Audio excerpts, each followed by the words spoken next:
berths. Read all about these changes this week on the front page of ntpapull.com. The NTPA is proud to announce the triumphant reactivation of Region 1 after a decades-long absence. The territory will include events in Pennsylvania and West Virginia, will crown champions in Hot Farm and Superstock 4-wheel drive, and will send several of its top pointers to the Interleague. As you might expect, the new region gets after it early. On Saturday, June 7th, it's the NTPA Megapole in Waynesburg, Pennsylvania, at the Greene County Fairgrounds, with 5 classes. Then on Saturday the 21st, NTPA welcomes Sykesville's Ag and Youth Fair Pole to the association with a 3-class event. On the last day of July, Middleburg, West Virginia brings smoke and noise back to the Mountaineer State with 2 tractor and 1 truck class on Thursday the 31st. And the Region 1 campaign wraps up with Great Dayton Fair on Wednesday and Thursday, August 13th and 14th, with 3 classes each night. The NTPA could not be more proud to bring championship polling back to the home states of so many of our great PA and West Virginia pollers and fans. Just when the newly constituted Region 1 is shutting down, the folks in North Carolina are spooling up for their national polls in Region 4. Lumberton, North Carolina opens the slate with the Robeson County 300 at the fairgrounds on Friday and Saturday, September 5th and 6th, with 4 national and 3 state divisions appearing each night. Then in October, it's the national season finale at the State Fair Southern Showdown, with 4 sessions of polling over 3 days, Friday through Sunday, October 17th through the 19th. We'll discuss the NTPA's Midwest Regions 2 and 3 in the next 2 reports. For now, you can find out all the classes and start times for Regions 1 through 4 on the schedule page at ntpapull.com. The association is also excited to announce a new sponsor for all 4 regions of NTPA competition, Steiner Tractor Parts. We'll have more to say about this and all of our 2025 corporate partners in a future sponsor-centric installment.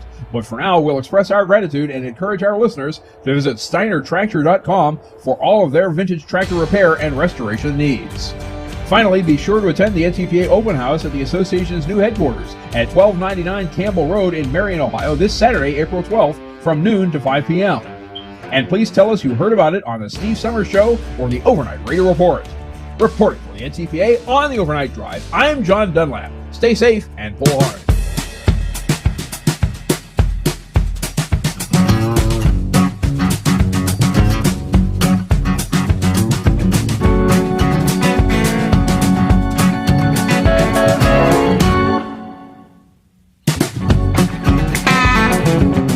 I do believe we're back. Now, the things that happen, modern technology. You lose a connection. 1:30 in the morning. Let's see if we can get this back to rolling here. All right, it is the Overnight Drive live from the Hotshot Secret Studios. For all those that were on hold, dial us back up at 844-844-3388. You're getting a hold of a representative at the late night hours. Very difficult. All right, so a couple minutes from news update here. Let's jump in the sports world. NASCAR, no less. Ransomware attack on NASCAR? According to the report, a prominent ransomware gang known as Medusa, claiming this past day to have stolen sensitive information from the auto racing giant NASCAR. In a post to their dark web blog, Medusa alleged to have in their possession more than 1 terabyte of data, demanding $4 million from the company. Now, a countdown timer indicates NASCAR has 10 days to pay the ransom or risk having their data leaked to the public. Now, what kind of information might be included in that? Now, there's been ongoing battles between some of the teams. Braindead's been following this stuff for months. A lot of information and detail that NASCAR did not want to be divulged publicly. Other options would permit the company to extend the deadline for $100,000 per day or allow anyone to download the data immediately upon paying the $4 million ransom. A sample of some of the data they presented shows everything from internal documents containing names, phone numbers, email addresses of employees and NASCAR sponsors, as well as scans of invoices. Now, the Daily Dot attempted to reach NASCAR to inquire about the ransom, did not get a reply, but this particular hacker group, Medusa, according to the Cybersecurity Advisory published last month by the FBI, they've infiltrated over 300 organizations in recent years. Medical institutions, education, legal, technology, manufacturing, you name it. Right now, it's NASCAR. At Hot Shot Secret, we share the science behind common diesel problems and their solutions. For example, ultra-low sulfur fuels. The primary function of diesel fuel is combustibility. One of the little-known aspects of fuel is its role as a lubricant to metal-on-metal moving parts. The introduction of ultra-low sulfur fuels diminishes the fuel's ability to lubricate because sulfur, which has been mostly removed, has lubricating properties. Hot Shot Secret Everyday Diesel Treatment with LX4 delivers unmatched lubricity. Third-party testing confirms that it takes 3 times the amount of leading fuel treatment to match the lubrication benefit of 1 dose of Hot Shot Secret. Everyday Diesel Treatment is a fully formulated 6-in-1 premium fuel treatment for every fill-up, every time. Everyday Diesel Treatment is available at truck stops, Tractor Supply, O'Reilly's Auto Parts, and online at HotShotSecret.com. Hot Shot Secret, powered by science. Doc's Diesel is your one-stop online shop for diesel filter maintenance. Genuine quality, third-party tested filters for Cummins, Powerstroke, Duramax, and EcoDiesel trucks. Doc's cuts out the middleman and those pesky markups you often find from OMEs, dealerships, and parts stores. We make ordering easy with filter kits, subscriptions, and even dealer sign-ups if you have a fleet. Purchase your filters at www.docsdiesel.com and receive 10% off when you use code SOMMERS10. Docs Diesel, your one-stop shop for diesel maintenance. At Hot Shot Secret, we share the science behind common diesel problems. For example, turbocharger spool time. Turbochargers force compressed air into the combustion chamber where temperatures can reach 400 degrees. The oil surrounding the bearings will burn, leaving behind a sticky residue called stiction. Hot Shot Secret Stiction Eliminator cleans the turbo bearings, building maximum boost sooner. Available at truck stops, Tractor Supply, O'Reilly's Auto Parts, and online at HotShotSecret.com. Hot Shot Secret, powered by science. USA Radio News, I'm Anthony Lucero. A federal judge is canceling a hearing on Trump's deportations after the Supreme Court ruled in the president's favor. In a 5-4 ruling Monday, the court will allow the Department of Justice to remove alleged Venezuelan gang members from the country under the Alien Enemies Act. The ruling ends a lower court freeze on Trump using the act. Trump may now invoke the 1798 law to speed up removals while things play out in lower courts. Judge James Boasberg had scheduled the now canceled hearing to consider holding the Trump administration in contempt of court over failing to provide information related to the case. I'm Lisa Taylor. Restaurant owners who are still in sticker shock over the price of eggs are now facing a growing list of tariffs. Experts say there's so much volatility right now that nobody really knows what to expect. It's a very complex puzzle for them to try to navigate right now with a consumer that's just as uncertain. Emily Knight heads the Texas Restaurant Association. She says that margins for their members are so small that many will not be able to absorb anything like what's expected. It's not just fancy imported foods. They're raising prices in soybean and canola oils coming in from Canada and China, as well as Mexican produce. The European Union's willing to bargain over the new White House tariffs. Global markets remain volatile as dozens of nations continue to digest President Trump's Liberation Day announcement last week of the new tariffs on most countries. Monday, the EU floated a zero-for-zero tariff plan on U.S. goods. The White House says at least 70 countries have already called wanting to strike up a deal. John Sommers, USA Radio News. Stocks took a plunge today. The major averages turned red after surging to start the day on news the U.S. was in tariff talks with trading partners. At the closing bell, the Dow Jones Industrial Average fell 320 points. The S&P 500 lost 79 points. The Nasdaq dropped 335 points. I'm Kristen Marks. From America's News Network, USA Radio News. With all the recent violent protests, looting, and destruction, some areas are considering either defunding or abolishing the police. At a time when America's neighborhoods need the protection of police the most, some elected officials would rather create more chaos by playing politics.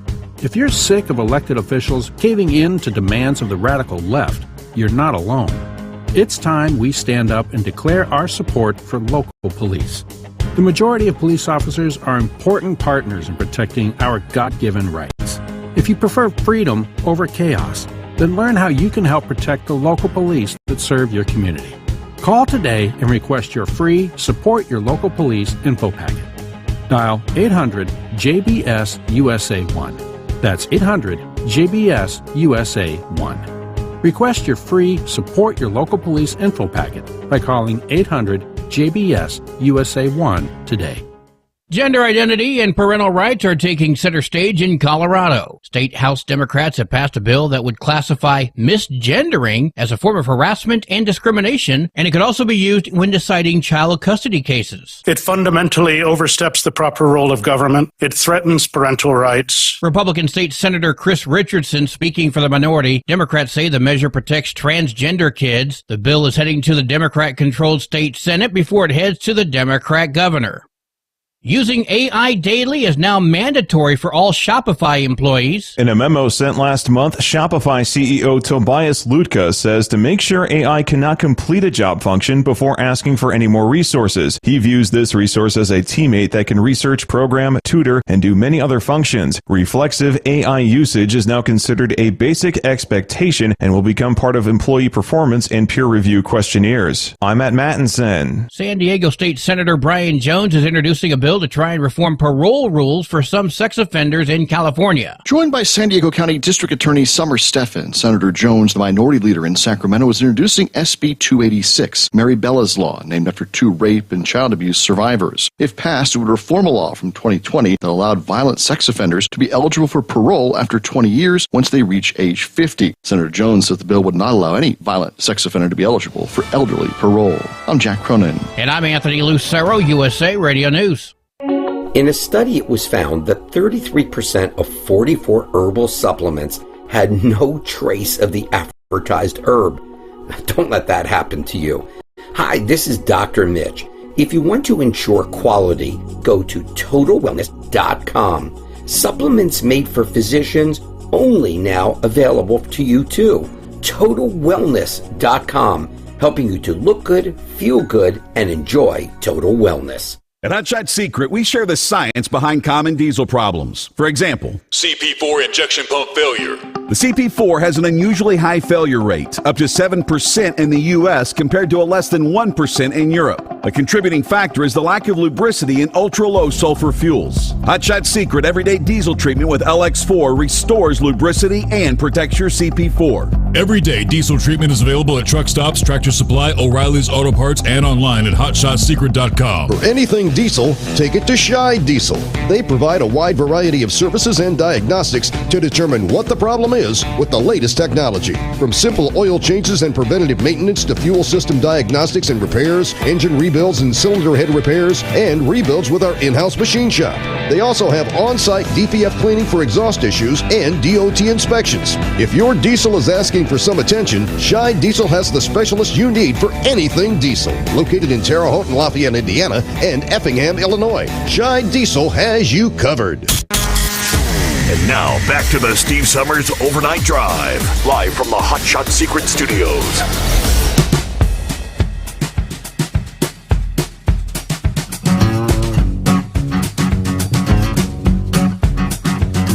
All right, back at it. Back live here on a Wednesday. The Steve Sommers Overnight Drive, live from the Hotshot Secret Studios. 30 degrees outside the secret bunker at this hour. All right, we'll get back to your calls here momentarily. Looks like everything's back up and running. Internet outage. Alta Fiber. Yeah, lost internet for about 20 minutes. Probably doing some sort of overnight reset. They think nobody uses the internet at 1:30 in the morning. Let's just do a reset, a reboot. Be nice if you'd let us know. All right, Representative Mike Collins of Georgia taking charge of an effort to make staged crashes with a commercial motor vehicle a federal crime. Collins and Representative Brandon Gill of Texas has introduced the Staged Accident Fraud Prevention Act. known as H.R. 2662 on Monday of this week. The bill looks to address these schemes involving vehicles intentionally getting into wrecks with tractor trailers so they can collect damages. And in some cases, the likes of nuclear verdicts, criminal elements are launching an assault against America's truckers in the courtroom and on our roads, says Collins. Staged accidents take advantage of truckers' high insurance coverage and make them prime targets for criminals looking for a quick payday, saddling truckers with millions of dollars in inflated damages, increasing insurance premiums for all Americans, driving up the cost for every transported good. This legislation will hold these fraudsters and their co-conspirators accountable and stop the nuclear verdicts that are bankrupting truckers around the country. The Owner-Operator Independent Drivers Association obviously supports the bill. Louis Pugh said staged accidents are not victimless crimes. These are calculated, premeditated assaults that endanger lives, destroy livelihoods, compromise safety on the highways. To add insult to injury, criminals abuse the legal system for profit with false accusations and lawsuits, contributing to skyrocketing insurance premiums for the small businesses. Let's see. So we support Representative Collins and his common sense legislation to protect law-abiding truckers from some of these sophisticated criminal fraud schemes. There was a major operation that ran for a number of years down in New Orleans. It was dubbed Operation Sideswipe. That's placed the spotlight on these conspiracies aimed at cashing in on the expense of motor carriers. That fraudulent scheme dated all the way back to like 2011. More than 60 defendants have now been charged in that conspiracy. The scheme involved individuals who would intentionally collide with the tractor trailer. They would be called a slammer. And then they would have other individuals who would claim they witnessed the crash. They were referred to as spotters.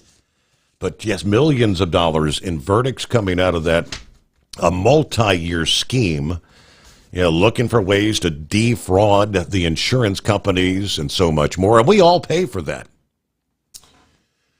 Hello to Uber Ed. How we doing? Oh, I'm doing good, Steve. How you doing? Doing better now. Back at him, yeah. Hey, it was good to see you there in Louisville a few weeks ago. Yeah, it sure was. It was good to see. Did you see Oriole and Tinkerbell? And I think it was Betsy. Was that the little the pups? No, the little goats. The goat. The lady had the little goats. I did not see the goats. No. Yeah, they were. I sent them over by the concession area. They got a Facebook page, Oriole and Tinkerbell. Trucking with Oriole and Tinkerbell. Really? So truck drivers they've got 3 goats in their truck? Yeah, I think he drives a Pete. Wow. I remember years ago. Remember the guy that went by the handle, the Goat Man. He had those goats that he would truck with, but I mean, I thought goats chew on and eat everything, and there's crap all over the place. I bet the cab of that truck smells good. That's exactly what my wife was saying, said when I told her about that. I don't know if his wife was just riding with him to the truck show or if they ride all the time in trucks. Right. Wow. But I was going to ask you about the Goat Man. I remember the Goat Man years ago. Yeah, years ago. I don't wonder if he's still around. I don't imagine he is, because what was that, about 20 years ago, wasn't it? Yeah. So, wow. Yeah, because that was right after you took over for your dad. So what'd you think about the show overall there in Louisville? I thought it was a pretty good show. I don't think my wife was expecting to do all that walking and that. Yeah, there's a lot of walking. That's why I think I said make sure you take worn out, broke-in shoes. Don't get a new pair of Jimmy Jets or whatever. You'll have blisters all over your feet. Yeah. Well, I think she was more interested because I told her I'd take her to Nashville for her birthday. Yeah. And she's all ready to go to Nashville. Well, all right. So how's things out there tonight? Everything calm and quiet? Yeah, everything calm and quiet. I'm headed down towards Mobile for tonight. Gotcha. All right. Well, safe travels out there. Okay. Good seeing you at the truck show. Hey, thanks for checking in. Uber Ed, he had been, I don't know how many years it had been since we saw Ed there. He actually showed up with the minister was the last time I had seen him. That's been a number of years ago. About 13 past the hour. Let me see. Good morning from Captain Clutch, checking in from Ludlow, California, headed east to Oklahoma. Oh, and a good morning to the Carolina Monkey Gouger. Gouger's on, week number 1 of a 2-week stint, hanging out there at the Marina Del Rey right about now, taking some time off once again. I mentioned before the break a bit earlier that Apple is no longer the world's most valuable public company. Realizing the sheer amount of product that they make in China. Apple has lost over 20% of the value in the 4 sessions since Liberation Day, Trump announcing the increase in the tariff rate on Chinese goods. Of course, then China responding with their own 34% tariff. And as of the midnight hour, over 2 hours ago, now China has a 104% tariff. Apple assembles about 90% of their products in China. Now, what's different now versus Trump's first administration, Apple won exemptions during the first Trump administration. The U.S.-China trade war, they have not had such luck this time around. Worries about the company's resilience or reliance on China have actually made their stock the worst performing of what is known as the Magnificent Seven in the last week. Tesla was the group's second worst performer. It's declined about 21.5% since the tariff announcement. Amazon, NVIDIA, and the Meta platforms have all declined between 12 and 13%. Other big names like Alphabet and Microsoft have fallen 7.7% and 7.2%, respectively. Apple's slump has wiped nearly $775 billion off the company's market value. That's actually more than Tesla's market cap and greater than those of all but 7 companies, including Apple itself. Wow. I remember several years ago, I was listening to a little presentation about, do you know how much it actually costs Apple to manufacture one of those smartphones there in China? Now, keep in mind, we're paying $5, $6, $7, $1,000, for each new iteration of the iPhones, the smartphones. I was thinking somewhere along the line of $100, $200. It was some ungodly figure like $10. It might have been less than that. I said, you got to be kidding me. So that's based on the incredibly cheap labor prices there in China. So, well, no wonder that they make so much profit. Making an item for $10 and selling it for $800. I guess that's going to have to change here. All right, see what Eagle has on his mind. Morning, Eagle.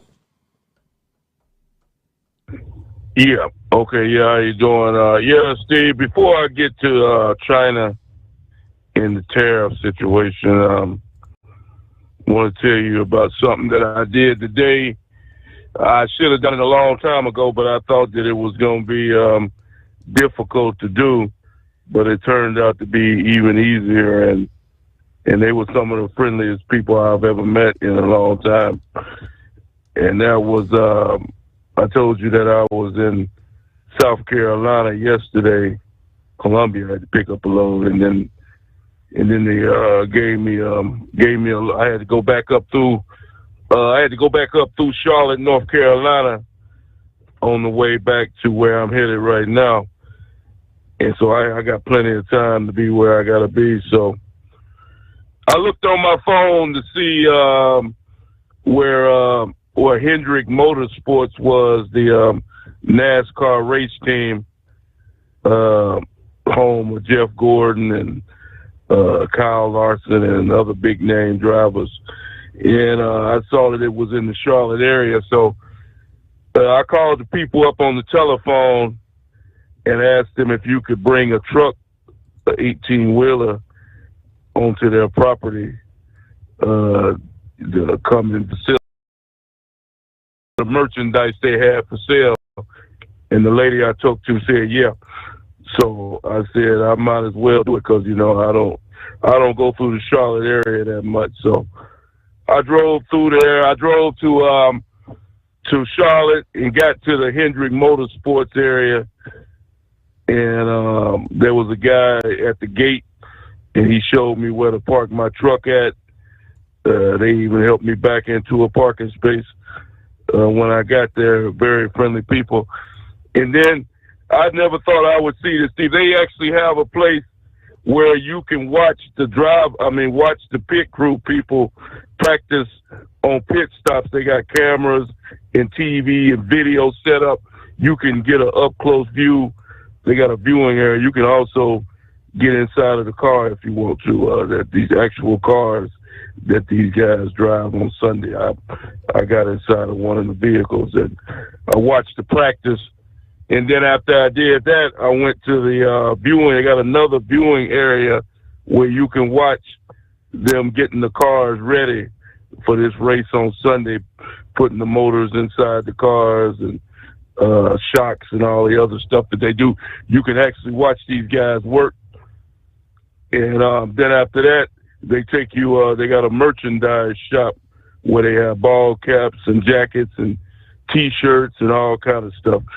And the biggest surprise that I got, Steve, is that they have a museum there with all the cars of Hendrick Motorsports when they started. I got photographs of it. They got Darrell Waltrip's car that he won the Daytona 500 in, the orange Tide car he drove. They got Jimmy Johnson's car in there. They got Jeff Gordon's Daytona winner. And they even had, Dale Jr. He used to drive for Hendrick Motorsports. They got his car in there. I mean, it was awesome, man. I got all the pictures. It'll last me for the rest of my life. I'm gonna show this to everybody when I get back to Texas. And guess how much money it costs, Steve, to go and do all of that and view the museum and get into a car and watch the pit crew and a whole deal. Guess how much money I spent? A grand total of $0. Hendrick, I have nothing but respect for that man and his organization. They don't even charge you. He can make a boatload of money by charging people to go into his facility to look at the work that these people do, and he didn't charge not one dime. And I respect somebody like that.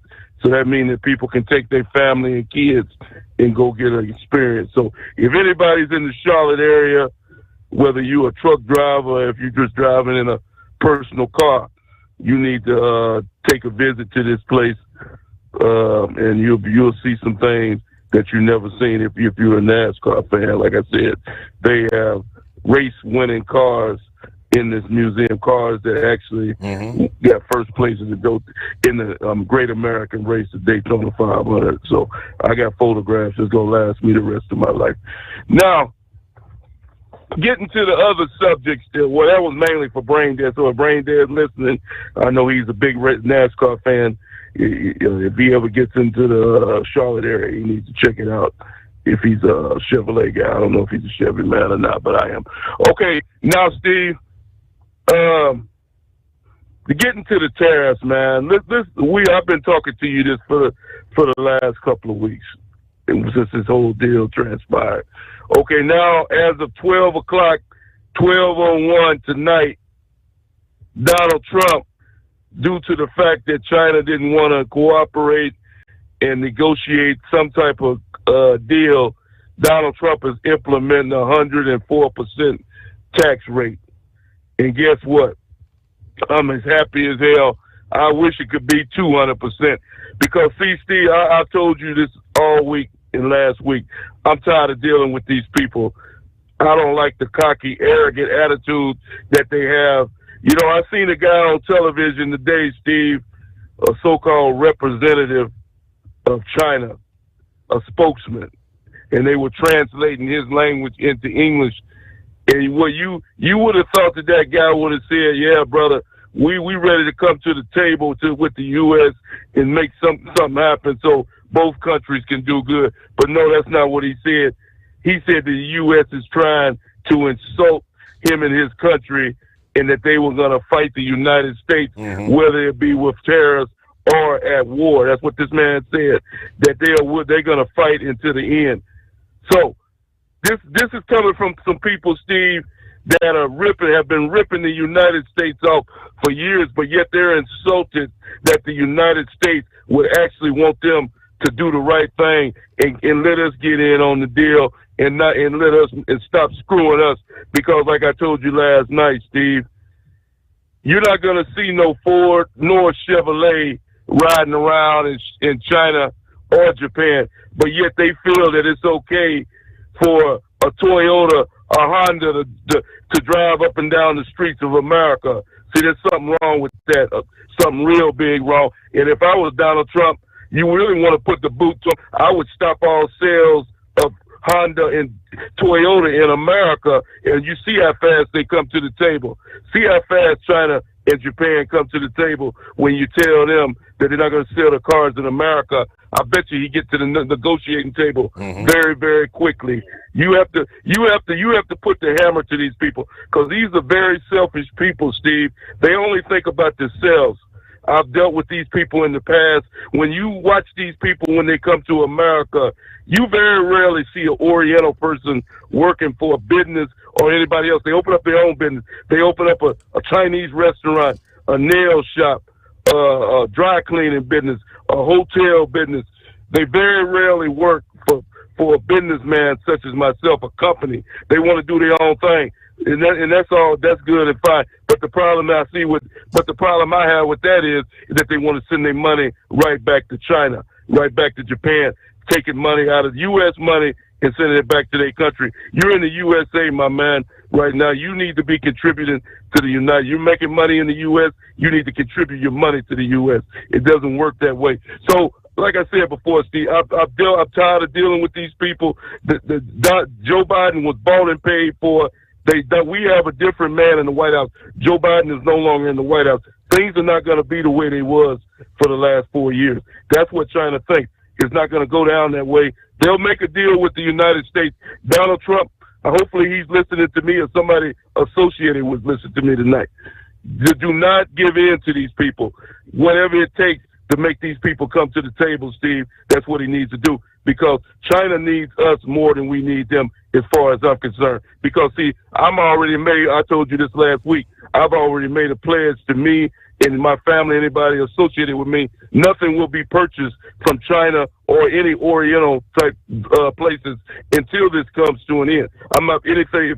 If I see something in the store made in China, it's going right back on the shelf. It's not coming into my home. I'm buying American-made products because I live in the USA and I love the United States of America, and I'm not going to let anybody try to shove us to the side. So, Donald Trump, brother, keep doing what you're doing. And like I said before, if China really want to push the issue, Steve, and I hate to say what I said before, stop selling Toyotas and Honda in the U.S., and we'll see how fast China comes to the table. And I thank you for taking my call.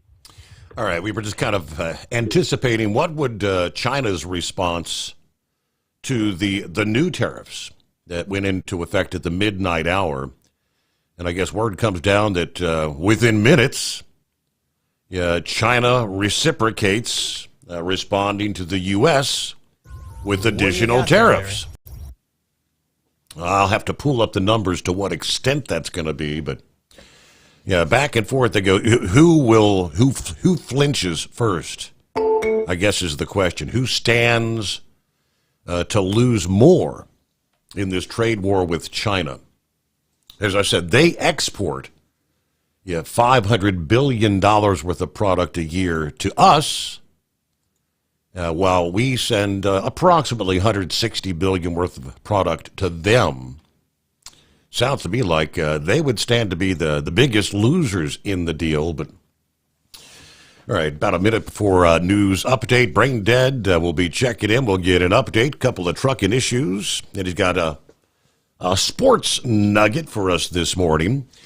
We also got an update this past day on the Arkansas legislation, the bill moving through the Arkansas House, looking to broaden enforcement on the truck drivers who are not compliant with the English language proficiency.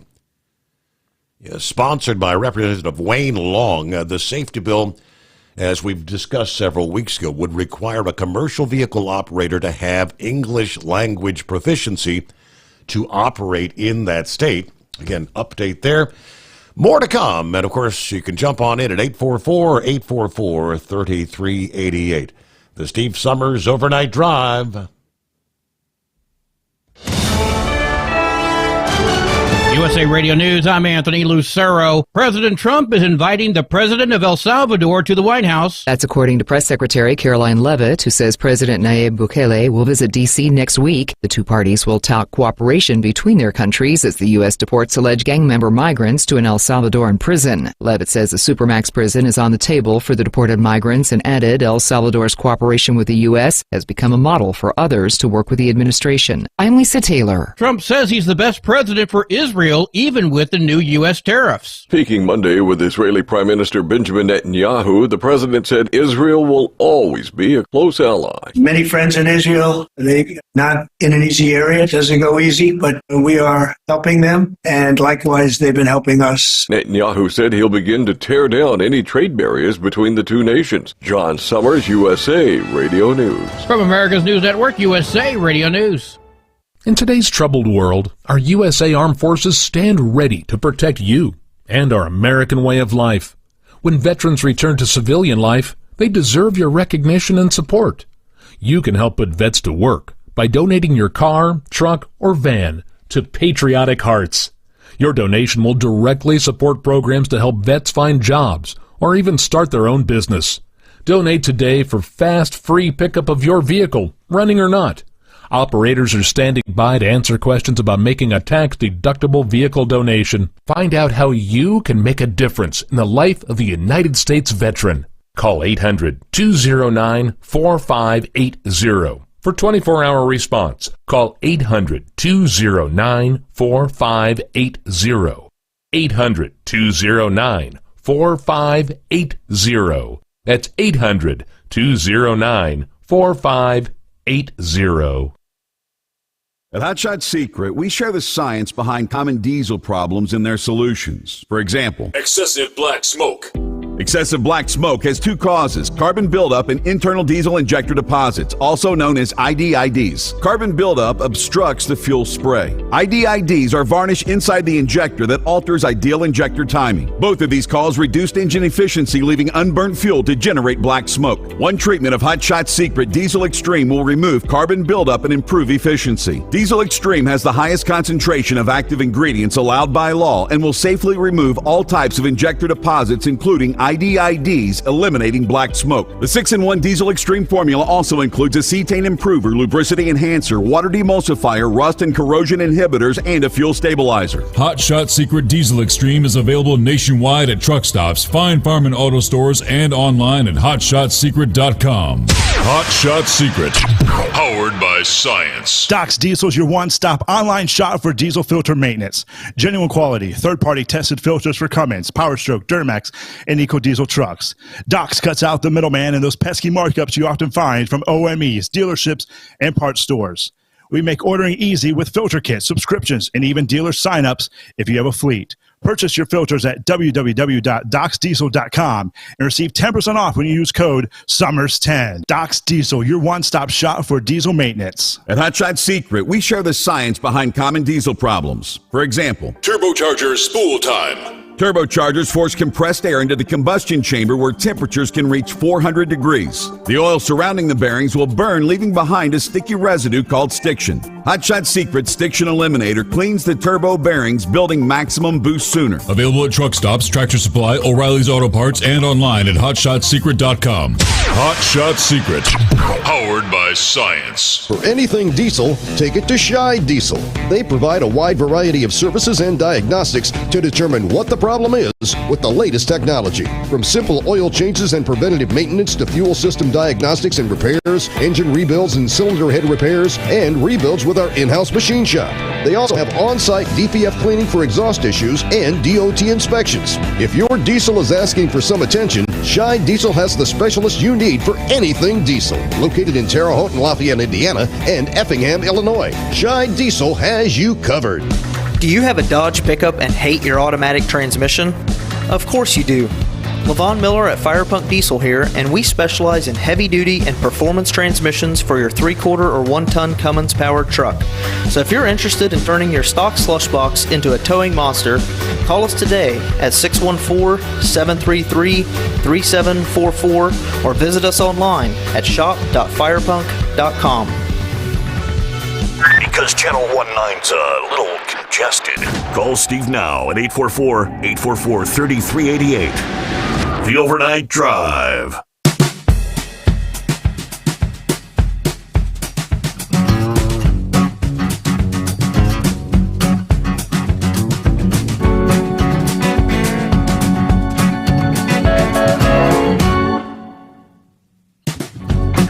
All right, meanwhile, looks like the Asian markets responding this early Wednesday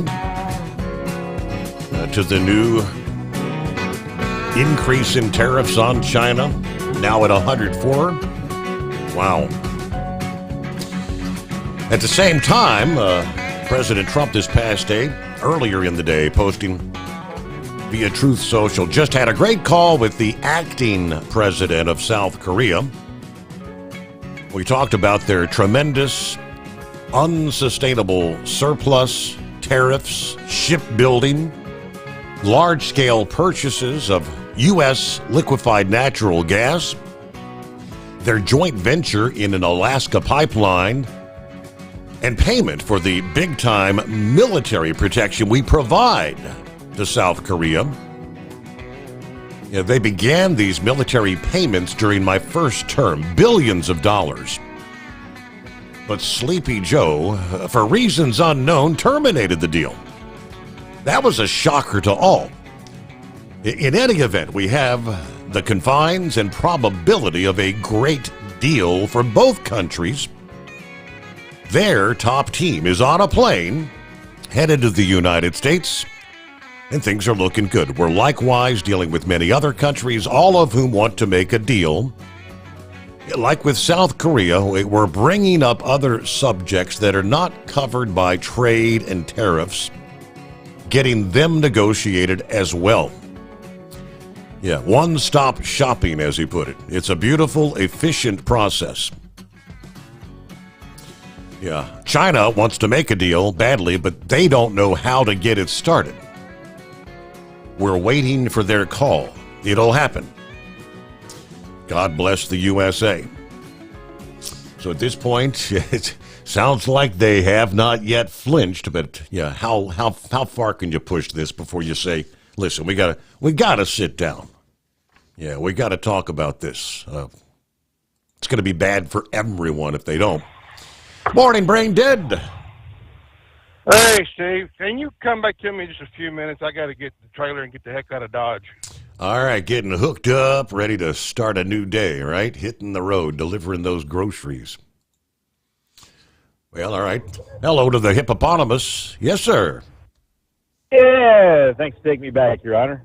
Well, I got a couple text messages while you were off the air, and Thursday, February 20th was playing there. Just people concerned, you got that you got that new stent put in, wanted to make sure you hadn't stroked out or something there. You know, we Right. didn't have any live video feed of you stroking out, so we just we got to make sure that the internet's up and running when that happens, But and we probably got to give a special message out there to Spaceman to get him to.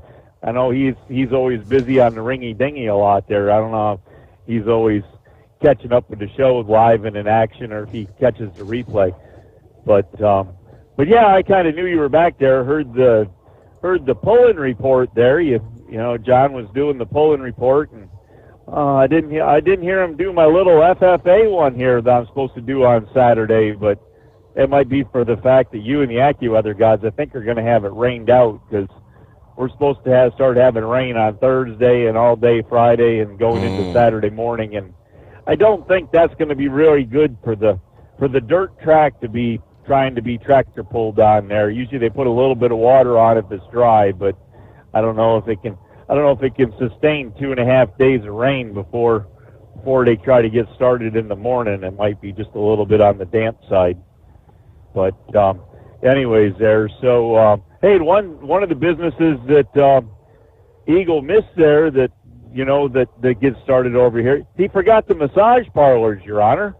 How could you forget the massage parlors? Now, I'm just asking there. But speaking of the NASCAR news, did you catch that there was a team owner that I guess he was originally from Japan and had actually raced in open wheel racing and in the Indy 500, and then was in the truck series, and I guess at this point he was the owner of a truck team that had was involved in an accident where by the way I read it, that he'd crossed the center line and hit another vehicle, and then I'm not sure what the causes of him for doing that were, but he was dead at the scene, and the other person was injured. So I didn't know if you caught that yet or not, and maybe Brain Dead will have more up-to-date current information than what I had there on that. But other than that, glad to have you back on, and I guess I tell you, that weather forecast you were doing for back there on February 20th, this one's bad enough you got live and in person, but that one on Memorex, I tell you, woo, man, that didn't sound good for anybody. But anyways, all right, we'll let you go with that, Your Honor. Thank you very much there. Yeah, the anonymous hippopotamus. Yeah, rain on the eastern seaboard coming up this weekend. East Coast, yeah, we're going to be kind of a washout, they say. Yeah, from D.C. to Philly, New York, on up into the Boston area. Get ready for another soggy weekend. And chilly at that as well. Snow in the higher elevations there. Upstate New York on up into parts of New England. What is it with Old Man Winter? Just wanted to hang on. Come on, move on.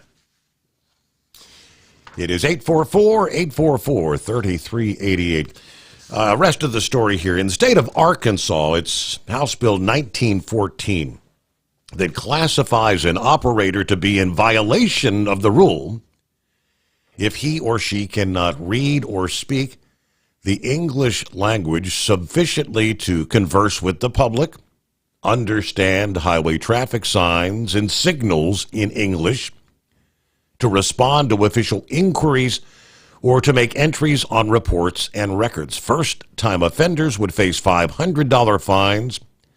Repeat offenders would face $1,000 fines.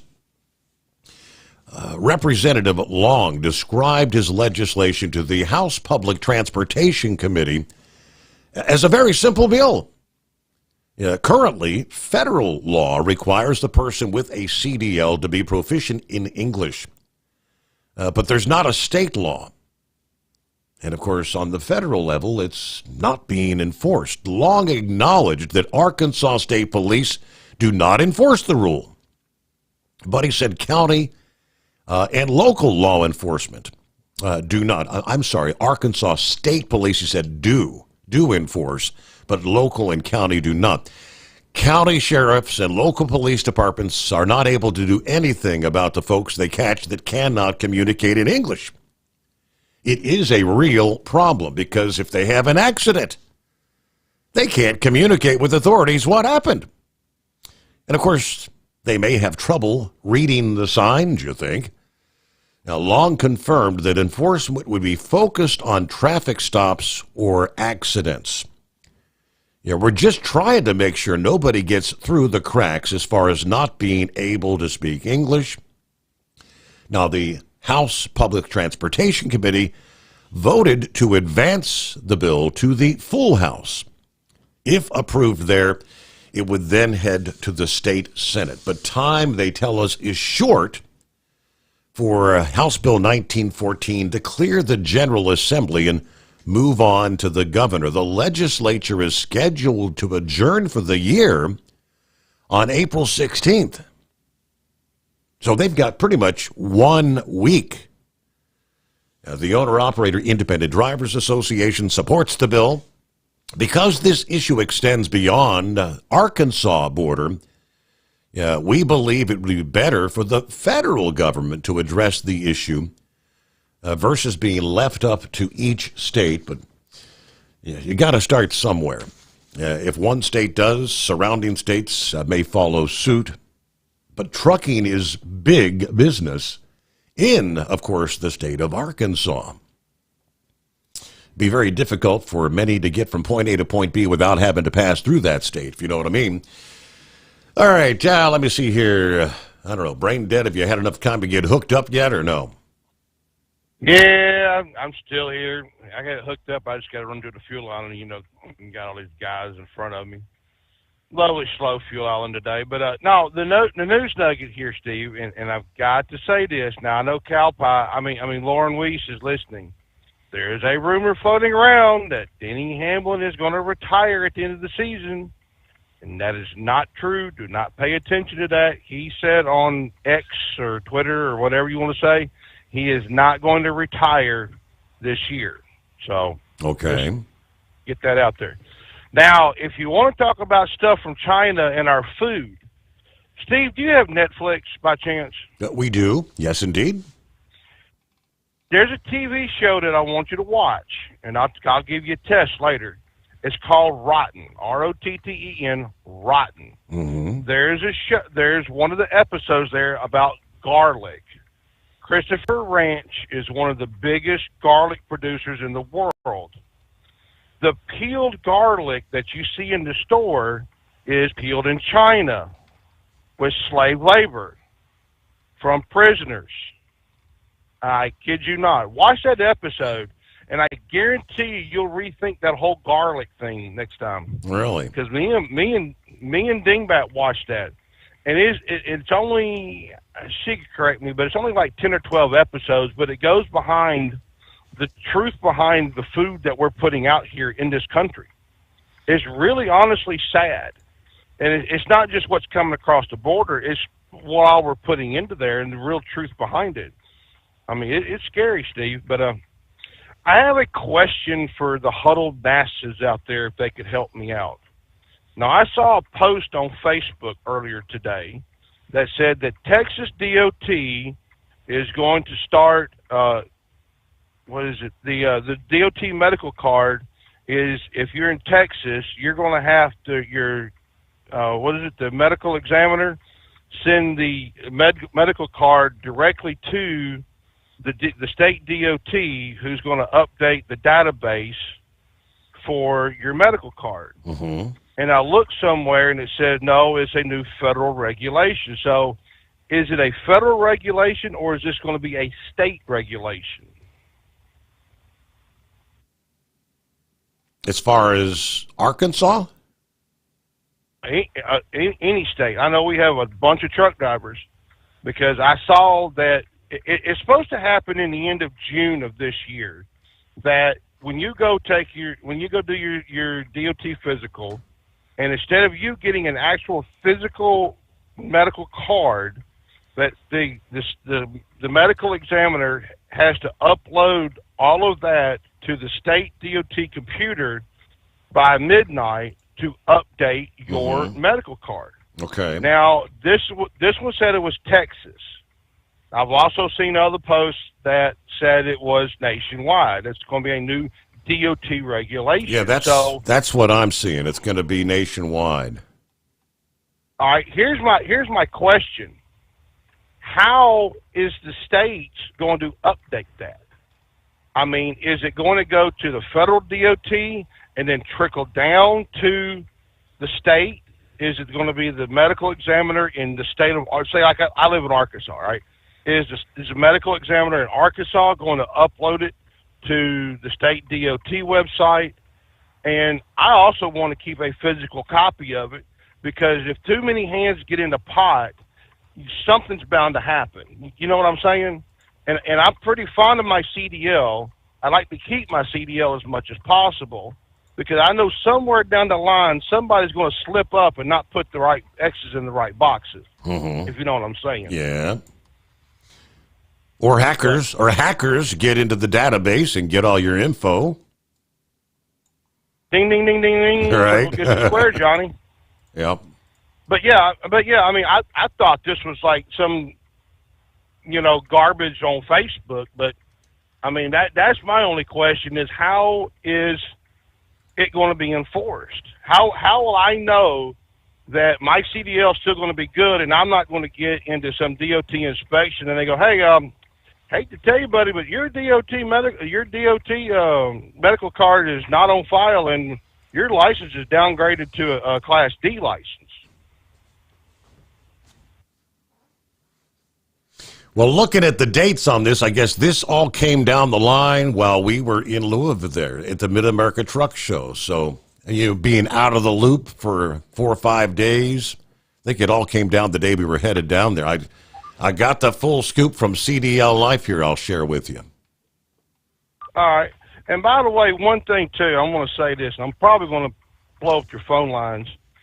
These lease purchases, we've been talking about them for eons. Now, some of these lease purchases are bad, yes. Some of them are good, yes. It's all about how you do your research and homework, Steve. See, the reason a lot of these bad lease purchases exist and people get burned is because they don't do their homework and their due diligence. When you first start on with the company, and they'll come to you and say, hey, Steve, how are things going? And you sit there and tell them, well, things are not going so great. I'm looking to leave because, give them a reason.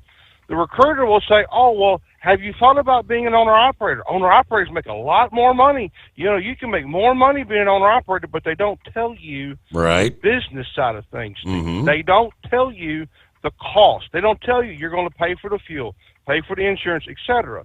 Because any business can fail. It's how it's properly managed. There's none of these lease purchases that offer some sort of business school that goes with it. That's the main thing, and then why a lot of these guys are failing. Now, I did a lease purchase. I did 2 lease purchases, actually, where the first one was the traditional standard, okay, well, you pay the company back, and you can't take the truck with you if you want to leave, et cetera, et cetera, et cetera. The second company that I went to was a major carrier, and I'm not going to name names, but they're that Blue Fleet outfit that started the paperless log outfit, if you know what I'm saying. Mm-hmm. So I went and did one with them. Now, most people are saying, well, why did you do a second one with them? Well, because I did my research and my homework. You see, the company did not hold my note. Wells Fargo Bank held my note. And yes, that Wells Fargo Bank you see on every street corner in America, that Wells Fargo Bank. But I had to make the payment back to the company.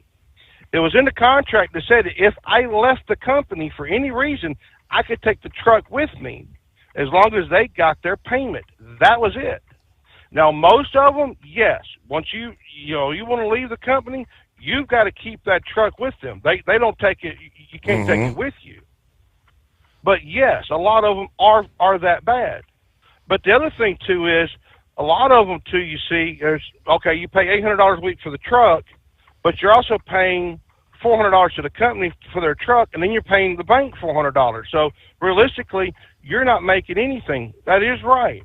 But there are some out there that are true lease purchases that are help you to get started. But you've got to know a little bit of business sense, and you've got to know it. And a little bit of business sense can make you successful. But a lot of these people just see the end of the day, the dollars and cents and the numbers onto it. They don't see anything else, Steve. Well, with that, my friend, I'm going to go to Cleveland, Mississippi, and I know it's not the mistake on the lake either. So there you go, Cleveland, Mississippi. It's much warmer there in Cleveland, Mississippi than it is in Cleveland, Ohio.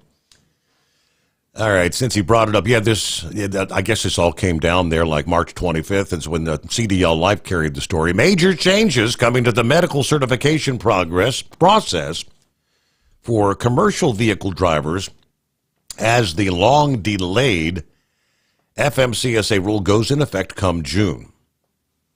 The compliance date for the medical examiner's certification integration rule goes in effect nationwide June 23rd. That will be significant changes for commercial driver's license and commercial learner's permit holders in terms of medical qualification reporting. The rule is intended to digitize and streamline the medical certification process for commercial drivers, eventually eliminating the need for drivers to actually present a paper copy of their medical examiner's certificate to show you meet physical qualifications to operate a commercial vehicle to state licensing agencies. Starting June 23rd, certified medical examiners, they've been around a long time, they'll be required to submit all commercial vehicle driver medical exam results directly to the FMCSA and the state driver's licensing agencies through the National Registry of Certified Medical Examiners, must be submitted by midnight of the calendar day following the exam. The FMCSA will then electronically transmit driver identification, examination results, restriction information, and medical variance information to the state driver's license agencies. That's meant to reduce errors and streamline the medical certification process. This means drivers would no longer be required to submit to an MEC to the state driver's license agencies themselves.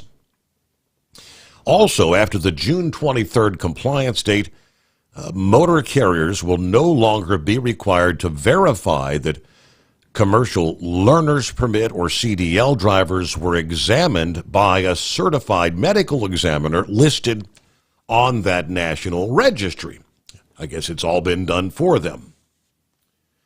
Now, this integration rule was adopted in 2015. Compliance date was originally set for June of 2018, then it was pushed to June of 2021, then to June of 25. Due to the IT system issues, drivers should continue, they say, to carry a paper copy until the June 23rd deadline, and after, in case of any issues with the implementation of the online system. So don't discard that medical certification anytime soon. According to the FMCSA website, states including Maryland, Minnesota, Utah, and Texas have already started implementing the new rule. From March 23rd to June 23rd, Texas will accept both paper medical certificates and electronic submissions through the National Registry. After June 23rd, though, Texas will only accept medical certificates submitted electronically through the National Registry. All right, thanks for the heads up there, Brain Dead. Was not aware of that. Quick, I want to go back before we hit the top of the hour, the midnight hour on the West Coast. I mentioned the cost of building like an iPhone for Apple. All right, I did a double check. All right, the cost of labor, the labor cost in China is indeed somewhere between $12.50 and $30 per smartphone being built. That's the labor cost. Okay, so the cost of the chips and all the other physical hardware that goes into that said iPhone would run several $100s. So it's not like they're making the phone for $20 and selling it for $800 or $1,000. But they said we took an unprecedented peek behind the curtain of the Foxconn factories in China and revealing how much it actually cost to make an iPhone. Now, this was several years ago, but two key revelations from the report: that each iPhone takes about 24 hours to build, including somewhere between 6 and 8 hours of software and component burn-in and testing. And the workers on that line are making like $1.78 an hour. So as far as labor costs, anywhere from $12.50 to say $30 per unit. Wow. Now the labor cost is somewhere between like 2 and 5% of the actual sales price. So that makes sense.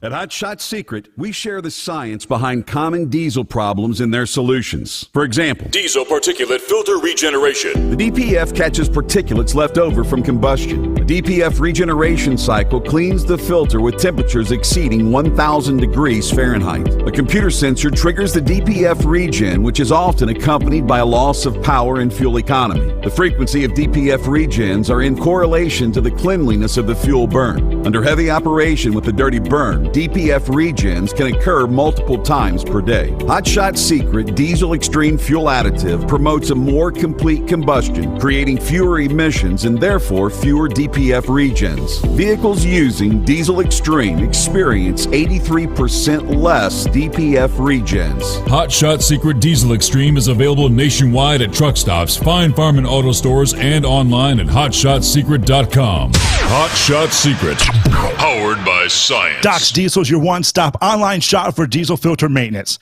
Genuine quality, third-party tested filters for Cummins, Power Stroke, Duramax, and EcoDiesel trucks. Doc's cuts out the middleman and those pesky markups you often find from OMEs, dealerships, and parts stores. We make ordering easy with filter kits, subscriptions, and even dealer sign-ups if you have a fleet. Purchase your filters at www.docsdiesel.com and receive 10% off when you use code SOMMERS10. Doc's Diesel, your one-stop shop for diesel maintenance. For anything diesel, take it to Scheid Diesel. They provide a wide variety of services and diagnostics to determine what the problem is with the latest technology. From simple oil changes and preventative maintenance to fuel system diagnostics and repairs, engine rebuilds and cylinder head repairs, and rebuilds with our in-house machine shop. They also have on-site DPF cleaning for exhaust issues and DOT inspections. If your diesel is asking for some attention, Scheid Diesel has the specialist you need for anything diesel. Located in Terre Haute and Lafayette, Indiana, and Effingham, Illinois, Scheid Diesel has you covered. USA Radio News, I'm Anthony Lucero. A federal judge is canceling a hearing on Trump's deportations after the Supreme Court ruled in the president's favor. In a 5-4 ruling Monday, the court will allow the Department of Justice to remove alleged Venezuelan gang members from the country under the Alien Enemies Act. The ruling ends a lower court freeze on Trump using the act. Trump may now invoke the 1798 law to speed up removals while things play out in lower courts. Judge James Boasberg had scheduled the now canceled hearing to consider holding the Trump administration in contempt of court over failing to provide information related to the case. I'm Lisa Taylor. Restaurant owners who are still in sticker shock over the price of eggs are now facing a growing list of tariffs. Experts say there's so much volatility right now that nobody really knows what to expect. It's a very complex puzzle for them to try to navigate right now with a consumer that's just as uncertain. Emily Knight heads the Texas Restaurant Association. She says that margins for their members are so small that many will not be able to absorb anything like what's expected. It's not just fancy imported foods. They're raising prices in soybean and canola oils coming in from Canada and China, as well as Mexican produce. The European Union's willing to bargain over the new White House tariffs. Global markets remain volatile as dozens of nations continue to digest President Trump's Liberation Day announcement last week of the new tariffs on most countries. Monday, the EU floated a zero-for-zero tariff plan on U.S. goods. The White House says at least 70 countries have already called wanting to strike up a deal. John Sommers, USA Radio News. Stocks took a plunge today. The major averages turned red after surging to start the day on news the U.S. was in tariff talks with trading partners. At the closing bell, the Dow Jones Industrial Average fell 320 points. The S&P 500 lost 79 points. The Nasdaq dropped 335 points. I'm Kristen Marks. From America's News Network, USA Radio News.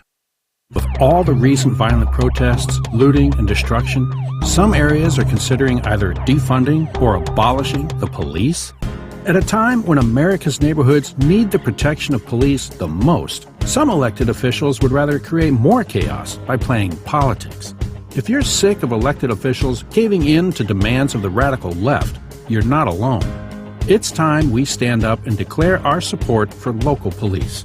The majority of police officers are important partners in protecting our God-given rights. If you prefer freedom over chaos, then learn how you can help protect the local police that serve your community. Call today and request your free Support Your Local Police info packet. Dial 800-JBS-USA-1. That's 800-JBS-USA-1. Request your free Support Your Local Police info packet by calling 800-JBS-USA-1 today. Gender identity and parental rights are taking center stage in Colorado. State House Democrats have passed a bill that would classify misgendering as a form of harassment and discrimination, and it could also be used when deciding child custody cases. It fundamentally oversteps the proper role of government. It threatens parental rights. Republican State Senator Chris Richardson speaking for the minority. Democrats say the measure protects transgender kids. The bill is heading to the Democrat-controlled state Senate before it heads to the Democrat governor. Using AI daily is now mandatory for all Shopify employees. In a memo sent last month, Shopify CEO Tobias Lutka says to make sure AI cannot complete a job function before asking for any more resources. He views this resource as a teammate that can research, program, tutor, and do many other functions. Reflexive AI usage is now considered a basic expectation and will become part of employee performance and peer review questionnaires. I'm Matt Mattinson. San Diego State Senator Brian Jones is introducing a bill to try and reform parole rules for some sex offenders in California. Joined by San Diego County District Attorney Sommers, Senator Jones, the minority leader in Sacramento, is introducing SB 286, Mary Bella's Law, named after two rape and child abuse survivors. If passed, it would reform a law from 2020 that allowed violent sex offenders to be eligible for parole after 20 years once they reach age 50. Senator Jones says the bill would not allow any violent sex offender to be eligible for elderly parole. I'm Jack Cronin. And I'm Anthony Lucero, USA Radio News. In a study, it was found that 33% of 44 herbal supplements had no trace of the advertised herb.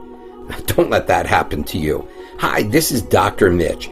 If you want to ensure quality, go to TotalWellness.com. Supplements made for physicians, only now available to you too. TotalWellness.com. Helping you to look good, feel good, and enjoy total wellness. Docs Diesel is your one-stop online shop for diesel filter maintenance. Genuine quality, third-party tested filters for Cummins, PowerStroke, Duramax, and EcoDiesel trucks. Docs cuts out the middleman and those pesky markups you often find from OMEs, dealerships, and parts stores. We make ordering easy with filter kits, subscriptions, and even dealer sign-ups if you have a fleet. Purchase your filters at www.docsdiesel.com and receive 10% off when you use code SUMMERS10. Docs Diesel, your one-stop shop for diesel maintenance. Hey truckers, this is Steve Darnell from the hit TV show Vegas Rat Rods. Check it out. Industrial Injection has been a leader in the diesel heavy-duty industry since 1985. Whether you are looking to keep your truck on the road, you are a hard-working farmer feeding America, an over-the-seas mariner, a miner, or a construction craftsman, Industrial Injection can help keep your heavy-duty rigs and equipment running so you can keep America thriving. Get all your turbochargers, injection pumps, injectors, and engine parts at industrialinjection.com. Industrial Injection, the place to go for all your diesel parts needs. Keep the bugs off your glass and the smokies off your ass. This is the Overnight Drive with Steve Summers.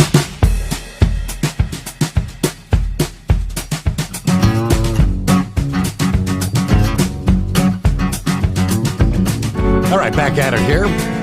Thanks for being with us. The Steve Summers Overnight Drive as we cross over the midnight hour on the West Coast. Welcome in to a Wednesday. All right, back to the phones here, and I do believe, let me see here, a click of the mouse. I think Mark checks in next. Morning, Mark. Hey, good morning, Steve. I just got on. Just had a question about the Canadian tariff. I haven't heard what's going on. Last I heard, not much has changed there. anything that was covered under the U.S., Mexico, Canada trade agreement, that's not being impacted by the tariffs. I think the steel and aluminum that's still in place. And I don't know if they're sitting at the table working on a deal or not. Yeah, this has nothing to do with the show. I custom feed baby pig or wiener pigs, and it's all going to hinge on the tariff if he's going to keep sending me pigs. But anyways, I was just curious. I haven't heard. So the last time I talked to you, after I got done talking, my headset, the mic was way up. I don't know if you heard it, but I just wanted to inject again about Lauren Weiss. Does he go by a handle? But he always talks about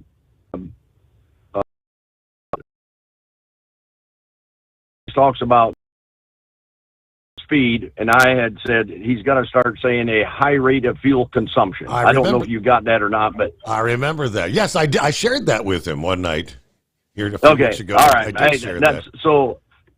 That's so unimportant, I realize. But again, love your show, and I don't want to get on the rabbit trail about how that's affecting just me, but I was just curious. Didn't know what was going on. So, your caller's Grump the other day, to me, he's very intelligent, but he kind of scared me a little bit the way on his take on it. But it's like you guys, everybody's saying it's like going to, like Trump was saying, you get an operation and it's going to hurt for a while, but it's going to be much better, and that's what I'm believing in. Mm-hmm. Anyways, hey, I don't have anything intelligent to offer, but again, you got a tremendous show. Oh, I do get confused. My phone, it comes up and it says February 20th, so I didn't know if I was listening to you live. I don't know. It's a little bit confusing, but when I get onto the app live, I just press it'll say on air, and I'm assuming it's on air, but my phone comes up and more often than not, just ignore the date that shows up there. Like I said, it's been they've got some sort of an issue behind the scenes with what they call the radio.co, where it's not kicking in showing we're live when we are. It always shows a previous day, but we are, it shows March 20th right now, replay, or February 20th is what it shows right now. Exactly. Hey, yeah. So I was sure I was, but I think the hippopotamus he was talking about, you were saying about rain showers this weekend on the East Coast, so that's current, right? I mean, I didn't know if I was listening to the live or way back. That is current. This weekend, that is correct. More rain coming their way. Didn't I hear you say something about snow? But I'm just confused, man. But again, I don't want to. Yeah, I mean, they're saying this weekend you could see it, especially up toward the Canadian border. You may pick up a couple inches there. Yep, that is correct. You bet. All right, man. Hey, thank you. And again, I don't want to keep rambling, but good show, good callers, and thank you very much. And I'll see if I can, I mean, all the real focus has really been on the China tariffs, the big jump that kicked in at the midnight hour Eastern time. And, we hear in all the news that many other countries are coming to meet at the table and try to work out new deals. So Canada, I'll see what more I can find. There's got to be some up-to-date news on our friends to the north. Yeah, roll it up on 10 past the hour. Let me see here. I think, well, speaking of the Grump, there he is. Yes, sir. Yeah, on that medical card business there, I asked the question, and I called my state's DOT, and I said, on this medical card, it has to be updated, or it has to be uploaded. If your medical card expires, your driver's license is no good. You cannot drive. Period. Boom. That's number one. And I was talking to the head of the DOT division there, and I said, "Is this stuff protected under HIPAA laws?" And he said, that's a gray area. And I said, no, it's not. It's black and white. And he said, well, they started, because you put everything on that damn thing. If you got sleep apnea, it's on there. And I remember a lawsuit that happened out in California where a guy actually T-boned a car that was turning around in the median and bounced out in front of the truck, and they tried to nail this driver on for sleep apnea and said he wasn't aware enough. He could have been injured enough to where he wasn't aware that the car was turning or whatever, but the guy was wide ass awake. So this is going to create some problems. So I suggest everybody start getting on the phone to OOIDA or your congressman or somebody, and I've talked to OOIDA about it a couple of times, about the HEPA laws and how it affects, whether it's going to be public information or not, or like the lawsuits or whatever, whether they can bring up your medical history that you've had reported, for your DOT card. And it's to me, it's you can't bring up John Doe Public's medical history during an accident. I mean, if it's introduced during discovery, then it's fair game. But if it just happens to come up later and somebody tries to subpoena it after discovery, then of course you're going to have issues with it. But yeah, it's this to me. This is just getting too intrusive, Steve. I mean, it really is. It's not like we don't have enough damn rules and regulations to follow, and now we got to dot the T's and cross, everything else on the. I don't put anything down as far as medical history on my DOT card. If they ask me a question about it, I was like, no, I don't. No, it's just the way it is. If blood pressure's a little high, then it's a little high or whatever. But that's just the way it is. But yeah, I would, if people that's doing this, make sure you ask when you get it, when it's uploaded or at the DMV or whoever. I'd call my state DOT representative. I'd call the FMCSA guy at your state, and then just ask them if they're, if your medical history or your medical information is going to be protected under the HIPAA laws. Okay. And go from there, because it's it's pretty damn. That's pretty important. You got guys that got diabetes and every damn thing else. It's none of nobody's freaking business. And if they're going to go that route, then when you got these big 600-pound damn buffet grazers that are getting a DOT card, a 2-year DOT card, and their legs are black and their ass is about as broad as the front of this truck.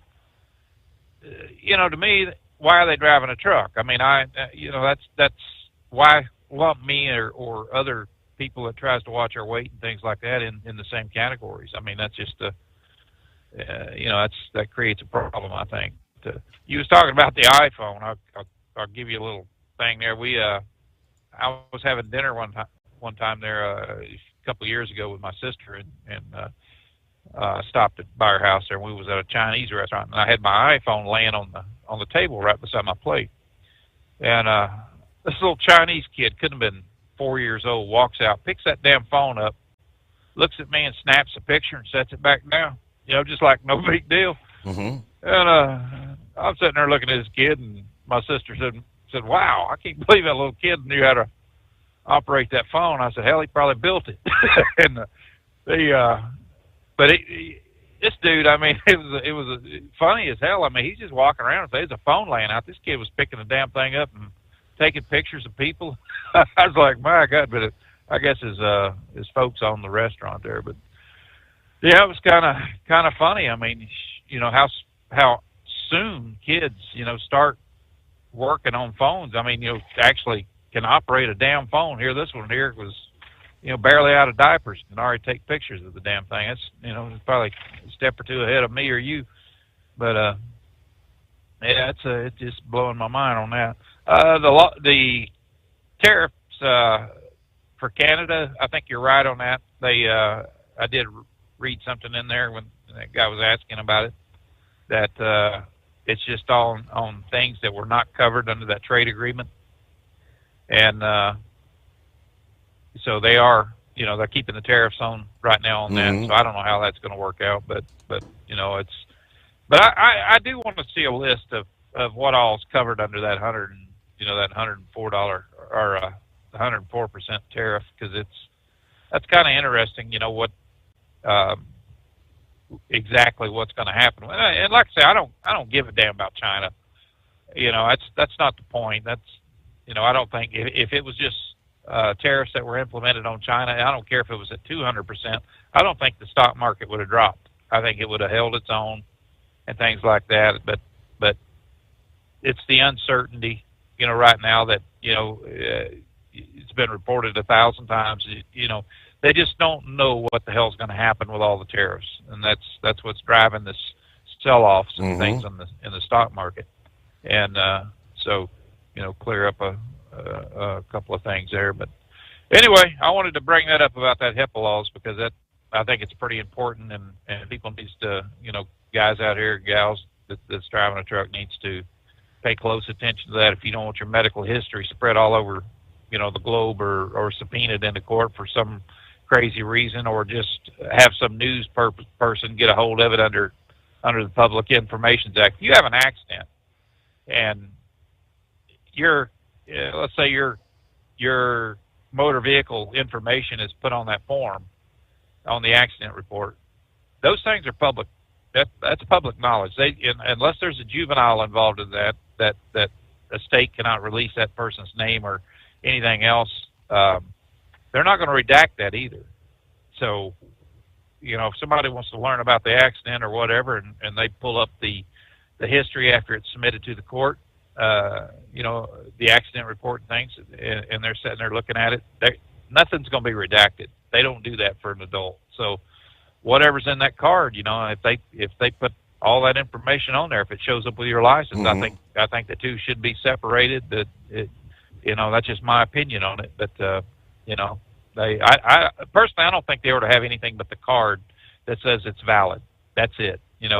Nothing on the long form at all. That's the problem is hell, last time I took my card over, let's see, it was in September, I had a DOT physical, and I just took my card over there to have it updated, and they said, no, we need the long form. And I said, you need the long form? And she said, yep. So I had to go back to the house, get the long form, and they scanned it all in and everything. And then the bastards charge you $5 to do it. It's to me, it's a tax on a truck driver, but that's just my opinion, I guess. But anyway, buddy, have yourself a good night now. All right, thanks for checking in. And as I mentioned earlier, if all that stuff's going to be available, and obviously it's going to be digitally transmitted, so it's going to be somewhere out there on the cloud or the internet. It's every day hackers are tapping into something.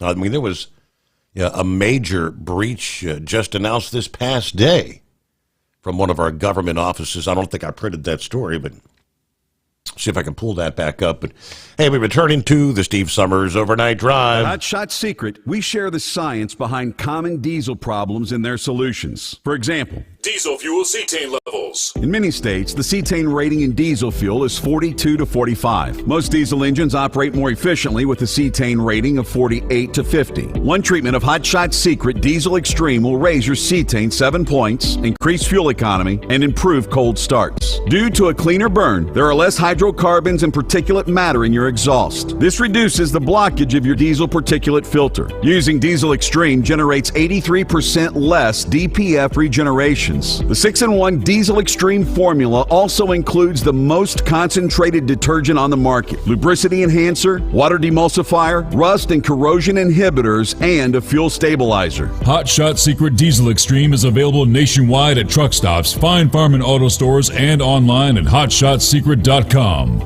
Hot Shot Secret, powered by science. Do you have a Dodge pickup and hate your automatic transmission?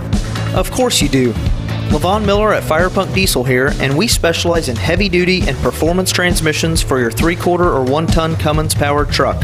So if you're interested in turning your stock slush box into a towing monster, call us today at 614-733-3744 or visit us online at shop.firepunk.com. For anything diesel, take it to Scheid Diesel. They provide a wide variety of services and diagnostics to determine what the problem is with the latest technology. From simple oil changes and preventative maintenance to fuel system diagnostics and repairs, engine rebuilds and cylinder head repairs, and rebuilds with our in-house machine shop. They also have on-site DPF cleaning for exhaust issues and DOT inspections. If your diesel is asking for some attention, Scheid Diesel has the specialist you need for anything diesel. Located in Terre Haute and Lafayette, Indiana, and Effingham, Illinois, Scheid Diesel has you covered.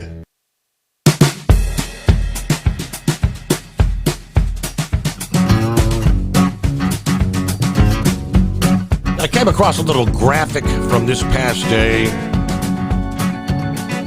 Where things stand country by country. When it comes to major partners in trade, of course, the White House announcing that nearly 70 countries want to negotiate here, sit down at the table. It's very, very fine print here, but I see under the heading, trying to negotiate, Japan, South Korea, the UK, Switzerland, Singapore, Brazil, Colombia, Australia. Under the heading have countries that have offered concessions to include Vietnam, Taiwan, Thailand, Israel, and there's several others in the mix there. Under the heading retaliated, you find China and Canada. Under possible retaliation, the European Union. But of course, we had shared last evening, the European Union is offering Trump 0 for 0 tariffs on industrial goods with the U.S. So obviously that's ongoing discussions. There's only one they're headlining under no retaliation, and that was Mexico, no less. I mentioned every day, somewhere out there, the bad guys, a security breach. The Office of Comptroller of the Currency yesterday notifying Congress of a major security breach of their email system earlier this year. The OCC was made aware of unusual interactions between a system administrative account in its office automation environment and the OCC user mailboxes. They confirmed the activity was unauthorized, and this is going back in February. At that point, they activated the incident response protocols, which they said include initiating an independent third-party incident assessment and reporting the incident to the Cybersecurity and Infrastructure Security Agency. They say they also disabled the compromised administrative accounts and confirmed the unauthorized access had been terminated.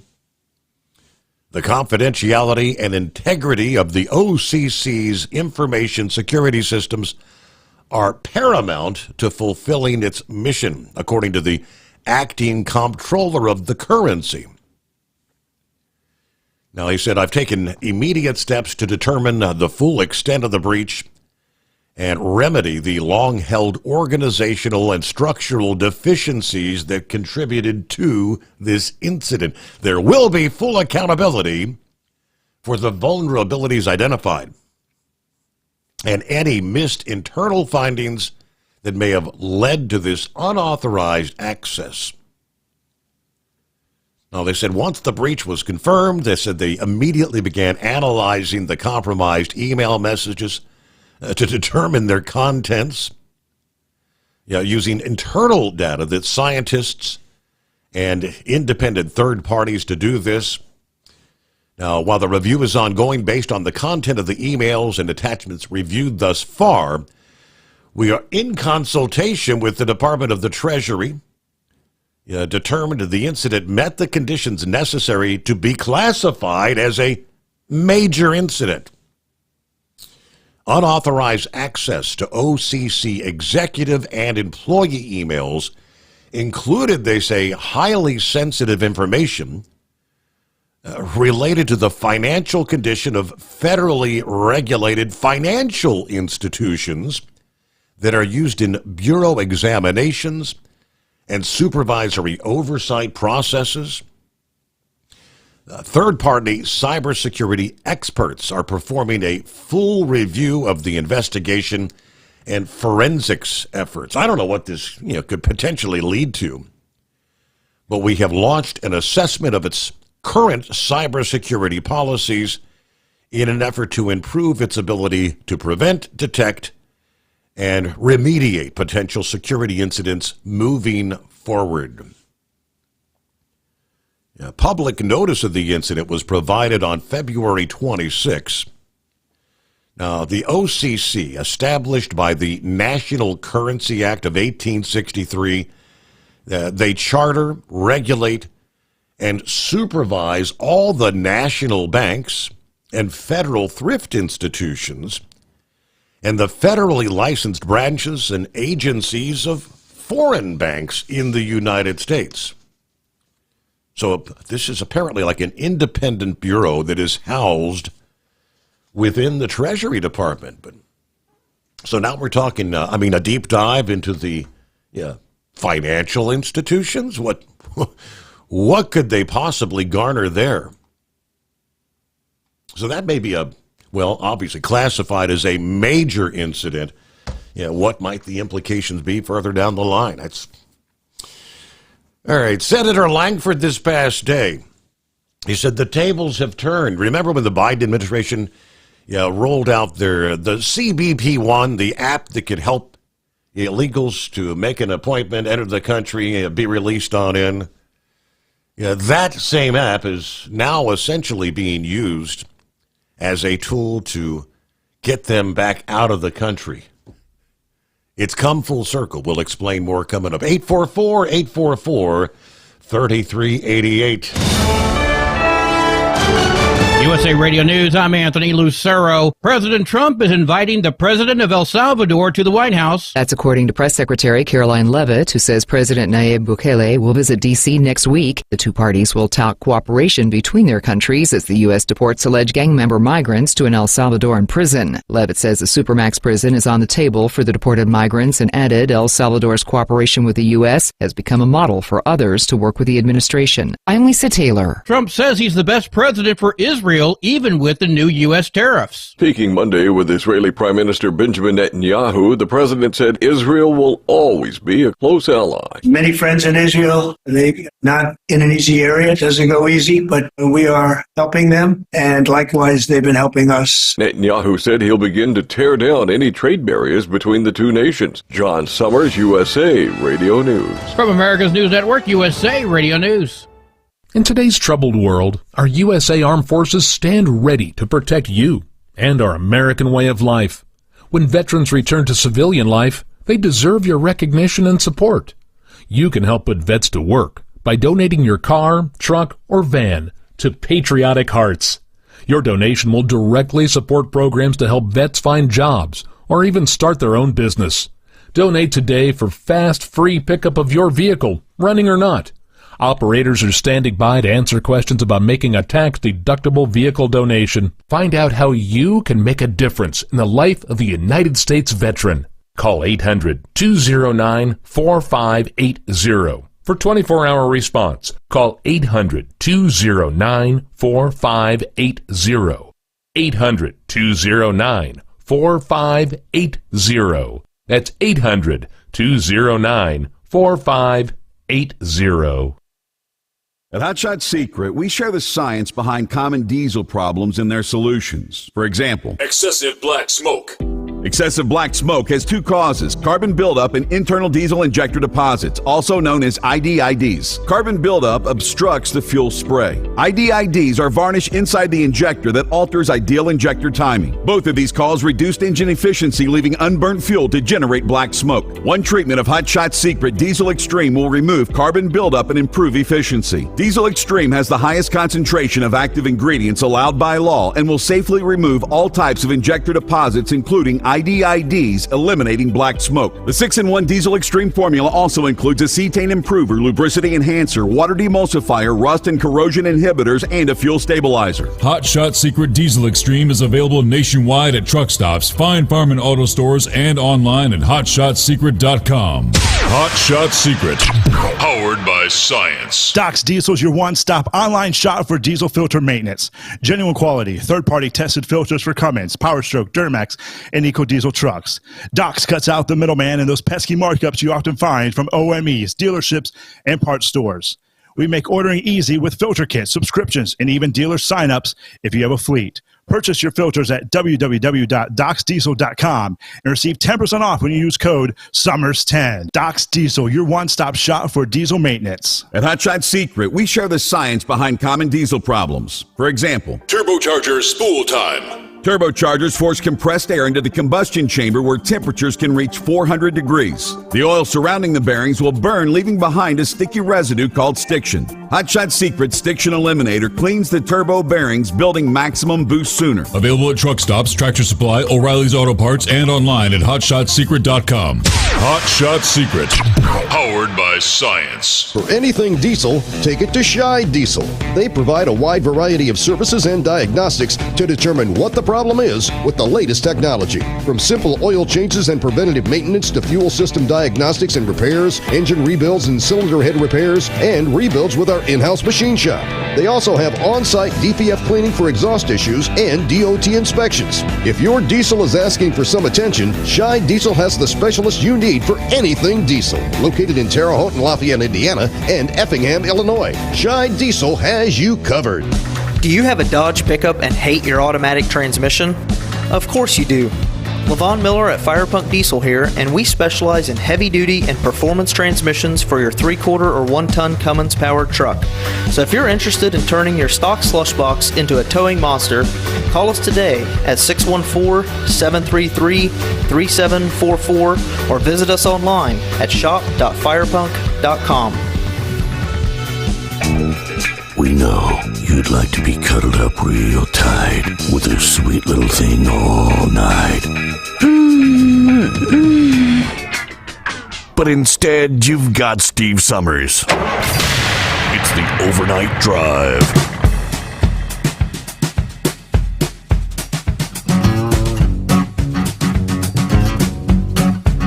All right, well, good morning to Hoot Who, talking about everything going digital. And Steve, did you realize the Internal Revenue Service, our tax forms and submissions will also all be digital next year? No paper. Another loss of choice with no way to protest. Anyway, love the program, he says. I mean, it's been going that way for years, but I mean, not everyone has access. Even in this day and age, not every old woman, every old man messes around on the internet. Guess they're going to have to get help from the grandkids and the great-grandkids. And how do I file my taxes? Back to the CBP One app. Wow. Senator James Langford of Oklahoma this past day said that he had warned his Democrat colleagues that this app would someday help President Trump track down illegal immigrants and deport them. He was speaking on the Frontline program on the day the Trump administration revoked the legal status for some 900,000 plus migrants who had enrolled since the Biden administration started using this app as a tool for the illegal immigrants to schedule their asylum claims back in January of 23. This is something I kept ringing the bell on for years to the Biden administration, telling my Democrat colleagues, you have set up an app that's literally going to allow President Trump. Now, how he knew that was going to be the case, how did he know Trump was going to win? But that's what he said. It's going to allow President Trump to be able to grab all these folks up and identify exactly where they are. It was also reported this past day the Trump administration plans to begin fining migrants that are facing deportation orders.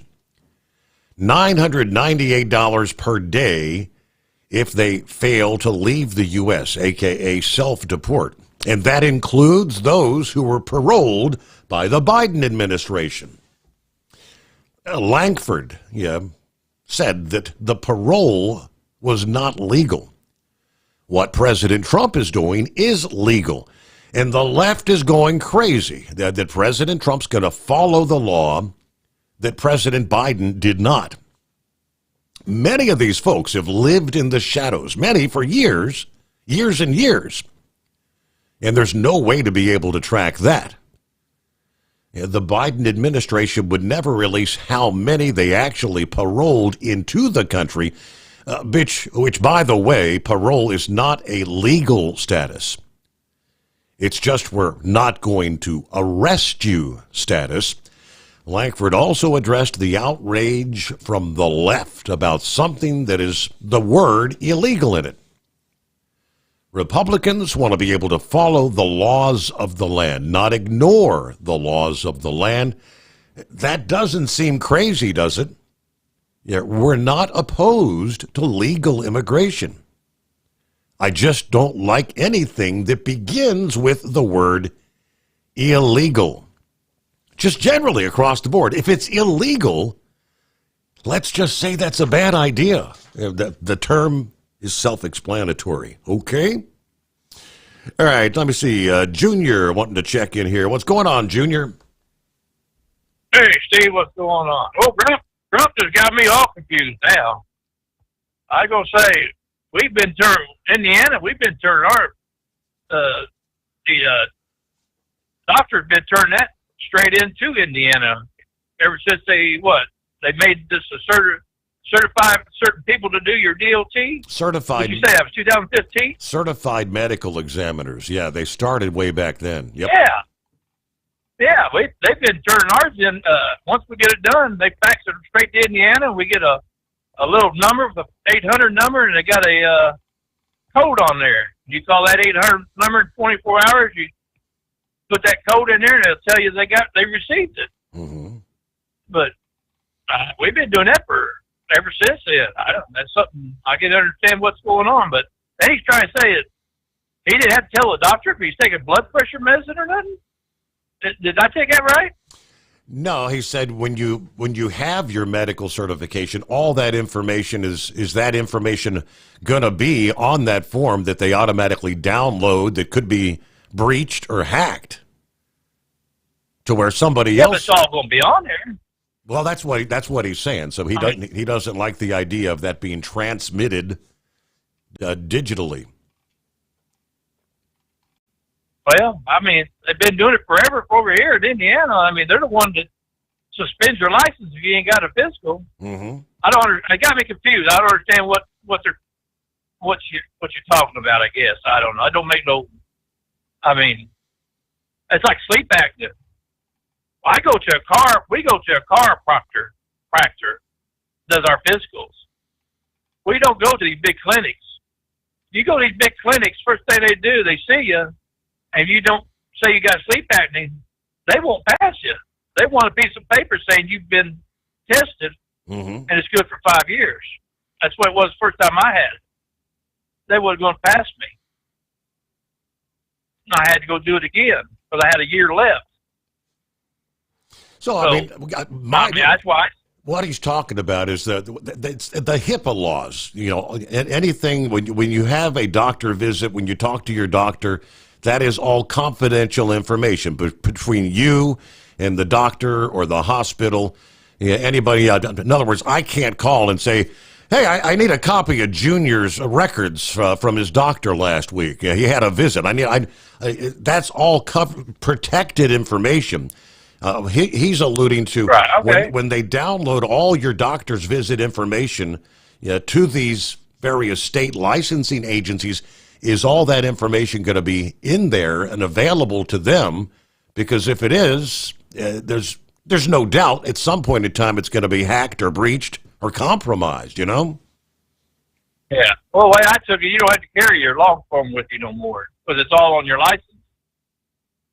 It's all on your license now. You don't have to carry it. As long as your license just says, yeah, you are valid, certified, medically qualified, but it doesn't have all, it doesn't have all your medical records are not included on that document. Well, that's why if the police looks it up on their computer, how do we know it's not on there? You see what I'm saying? Right, and I think that's what he's questioning there, right there. That the only thing they should be able to pull up is, yes, Junior is qualified, he is certified, he's passed his medical certification, it is good till blah, blah, blah in the year 2027, whatever, but that's all they should have access to. Yeah, well, I just took it, they send copies to the state. I just figured the state got them on a computer, and then if the police pulls you over and checks it, I just figured they shows you what all they checked for. I don't know then. Yeah, I didn't realize. I mean, half the time you hear these guys have wrecks, they got your driver's record. How many wrecks you've been in or everything. Mm-hmm. Well, there's a lot that is tracked. I see where it's a little bit confused there, but yeah. All you should have access, I've got a driver's license in my pocket. It says I am certified to drive, and it's good until whatever date. If a commercial driver, you've got to have, the medical certification. Every, 2? In some cases, is it 5 years now for some? For those who've had issues, it might be just a 6-month or a 1 year. But what private information in regards to your medical history are they actually going to be downloading to these state driver licensing agencies? I think that's what he's questioning. And when he asked whoever it was, he said, that's kind of a gray area. So I don't know. I can't tell you for certain who's getting what. Hey, Pop, what's going on? Hey, Steve. Hey, JR? And just like flipping a light switch, Pop lost his connection there. He'll probably dial us back up. But, all right, 17 before the hour. Let's see what I think Eagle wanted to get back in before the end of the show. What do you got this time around, Eagle? Uh-oh. That would be a catching some Z's connection there. All right, so Pup, thanks for dialing us back up there. Go ahead. Yeah, I accidentally hit the wrong button. Hey, what JR was trying to tell you is in Indiana, they've been doing that for at least 8 or 10 years now, but they take our long form and they digitally put it on the black barcode that's on our back of our driver's license. Yeah. And when DOT checks your license, then he can see that you have your medical certification, but he cannot see all your information. That was the question, I think, there. Is it going to show if you've got diabetes or hearing and vision issues, all that stuff? Yeah. Right. It'll show that you are medically certified. Okay. But it does not show all your information. I don't like the idea of it going to a national database, because then you got the federal government involved in everything, and I think it's better left in the states. Mm-hmm. But everything that the federal government puts their fingers in, something always gets messed up. Inevitably. Yeah, right. So, these guys just need to be patient. Look at this stock market thing in a different light. Yeah, it's fallen. Yeah, I've lost some money in my 401k and stuff. But if you don't move anything around and you keep contributing to it, when it does go back up, you're going to actually have more money because you were buying more stuff at a lower price. And I thought about that earlier, because I remember this discussion like back 2000, 2008. They would say, for every $100 that your employer was holding out or matching with your 401k, When things are down like this, if you continue to contribute, that $100 this week is going to buy more shares of whatever I'm Right. in. You're going to you get more shares at a lower price, and then when it comes back, those shares are all going to exponentially add up. I mean, for every crash that's ever occurred, the stock market has always come back eventually and set a record high. Right. Yeah, you just stated a really good year to watch at. Back in 2008 when things got really slow and the stock markets took a dive and everything, as long as you don't touch that, move any money around or anything, and just like you said, keep contributing to it, then you actually buy more shares or bonds or what have you. But it's been overinflated anyway, so I figured this was coming sooner or later. Now, you were correct. The close. All right, we'll get a quick time out there. The Steve Sommers Overnight Drive live from the Hot Shot Secret Studios. At Hot Shot Secret, we share the science behind common diesel problems and their solutions. For example, ultra-low sulfur fuels. The primary function of diesel fuel is combustibility. One of the little-known aspects of fuel is its role as a lubricant to metal-on-metal moving parts. The introduction of ultra-low sulfur fuels diminishes the fuel's ability to lubricate because sulfur, which has been mostly removed, has lubricating properties. Hot Shot Secret Everyday Diesel Treatment with LX4 delivers unmatched lubricity. Third-party testing confirms that it takes 3 times the amount of leading fuel treatment to match the lubrication benefit of 1 dose of Hot Shot Secret. Everyday Diesel Treatment is a fully formulated 6-in-1 premium fuel treatment for every fill-up, every time. Everyday Diesel Treatment is available at truck stops, Tractor Supply, O'Reilly's Auto Parts, and online at HotShotSecret.com. Hot Shot Secret, powered by science. Doc's Diesel is your one-stop online shop for diesel filter maintenance. Genuine quality, third-party tested filters for Cummins, PowerStroke, Duramax, and EcoDiesel trucks. Doc's cuts out the middleman and those pesky markups you often find from OMEs, dealerships, and parts stores. We make ordering easy with filter kits, subscriptions, and even dealer sign-ups if you have a fleet. Purchase your filters at www.docsdiesel.com and receive 10% off when you use code SUMMERS10. Doc's Diesel, your one-stop shop for diesel maintenance. At Hot Shot Secret, we share the science behind common diesel problems. For example, turbocharger spool time. Turbochargers force compressed air into the combustion chamber where temperatures can reach 400 degrees. The oil surrounding the bearings will burn, leaving behind a sticky residue called stiction. Hot Shot Secret Stiction Eliminator cleans the turbo bearings, building maximum boost sooner. Available at truck stops, Tractor Supply, O'Reilly's Auto Parts, and online at HotShotSecret.com. Hot Shot Secret, powered by science.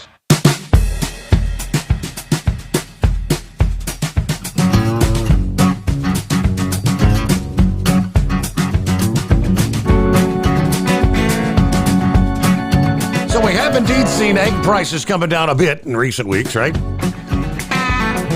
There is the looming question, should those prices have ever skyrocketed to the unprecedented levels they did?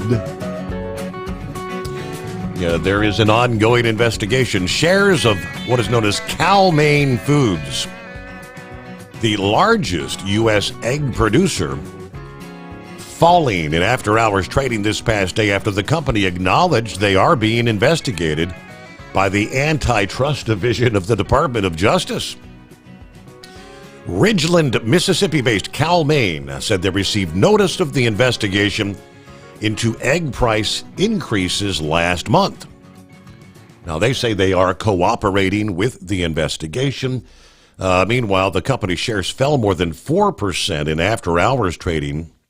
As we all know, egg prices have hit record highs in recent months, largely due to the bird flu, forcing farmers to slaughter more than 166 million birds, most of them the egg-laying chickens in recent years. 1 dozen grade A eggs cost an average of $5.90 in the big cities in February. Up 10.4% from a year ago, That eclipsed January's record of $4.95 a dozen. The egg price increases have kind of put Cal-Maine, that provides about 20%, they say, of the nation's eggs, under increased scrutiny. Yesterday, Cal-Maine said their sales nearly doubled to $1.42 billion in their fiscal third quarter that ended on March 1.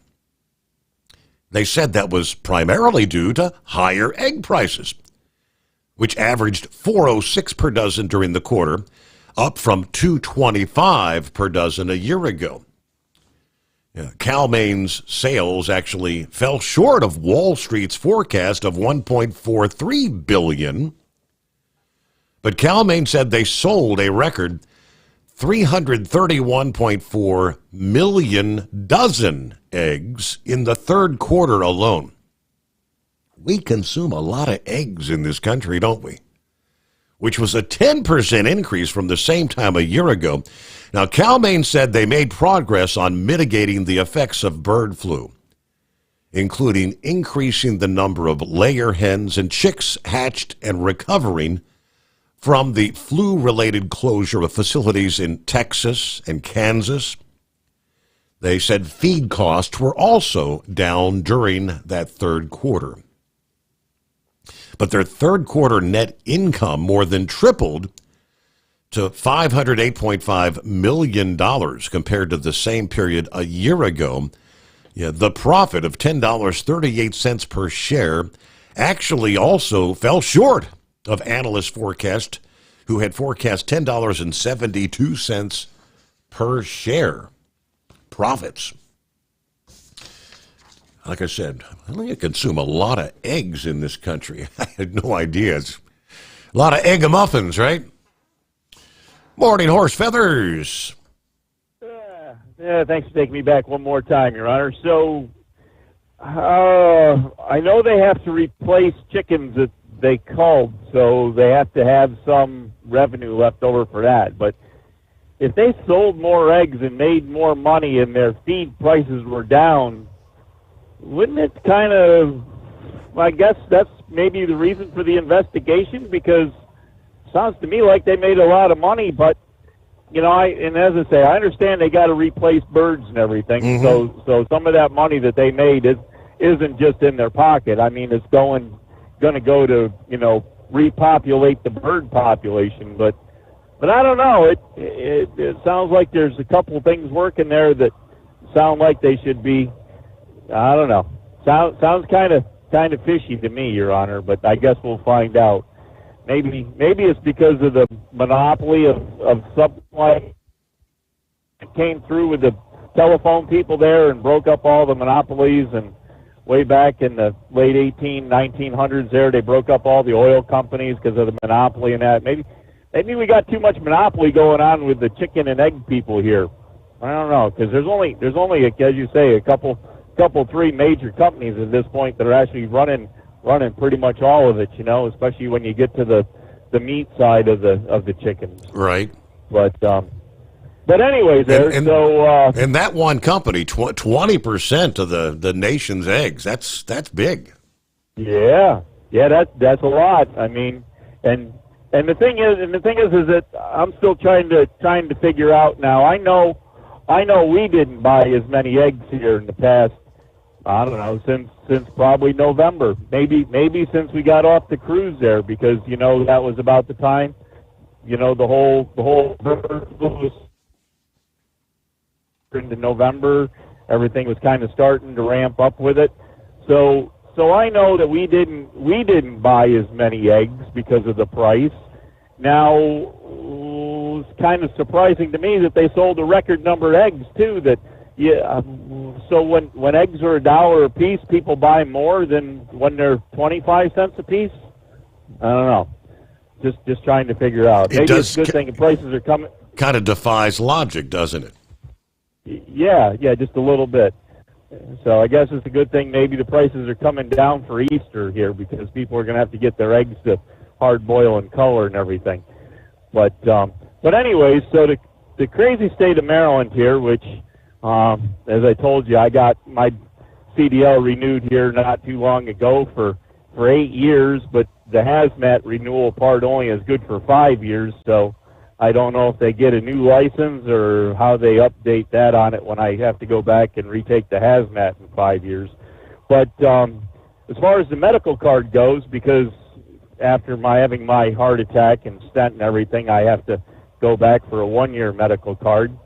I've always just taken the card and the card itself only, not the long form, but only the card to the motor vehicle department, the state motor vehicle department, and, handed them that, and they make a copy of it, and they mark there and their notifications and everything that I have a current, medical card to go with my CDL, and somehow or another that's attached to the driver's license. And so anyways, theoretically, I am not supposed to have to carry that card right now, except for I don't trust being out of the state of Maryland with any of the other officers that would ask me to produce it, that I wouldn't have it with me. So I do still carry the card with me, but we've been doing that for 4 or 5 years, and as I say, but we have the option. We can fax it, Your Honor. If you can find a fax machine, you can still fax it. Oh boy, yeah, when's the last time you saw an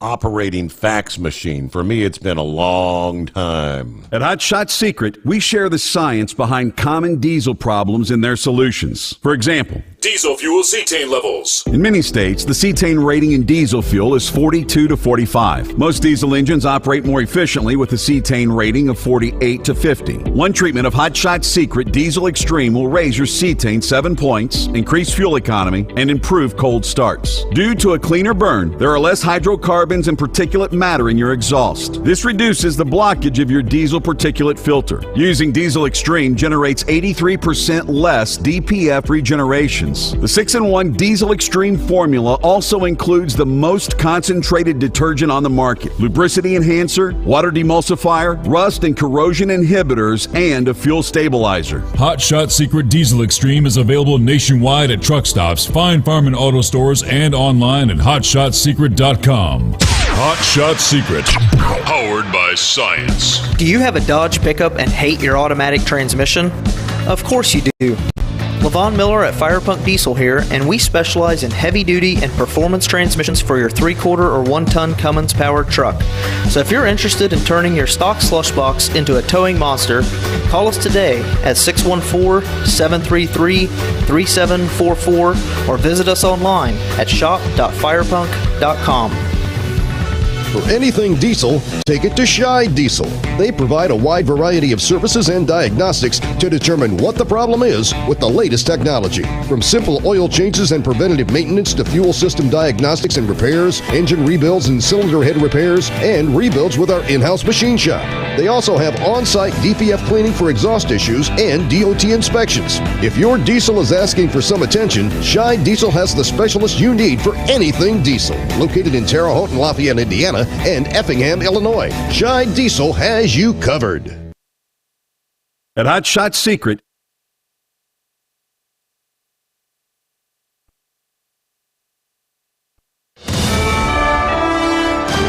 USA Radio News, I'm Anthony Lucero. A federal judge is canceling a hearing on Trump's deportations after the Supreme Court ruled in the president's favor. In a 5-4 ruling Monday, the court will allow the Department of Justice to remove alleged Venezuelan gang members from the country under the Alien Enemies Act. The ruling ends a lower court freeze on Trump using the act. Trump may now invoke the 1798 law to speed up removals while things play out in lower courts. Judge James Boasberg had scheduled the now canceled hearing to consider holding the Trump administration in contempt of court over failing to provide information related to the case. I'm Lisa Taylor. Restaurant owners who are still in sticker shock over the price of eggs are now facing a growing list of tariffs. Experts say there's so much volatility right now that nobody really knows what to expect. It's a very complex puzzle for them to try to navigate right now with a consumer that's just as uncertain. Emily Knight heads the Texas Restaurant Association. She says that margins for their members are so small that many will not be able to absorb anything like what's expected. It's not just fancy imported foods.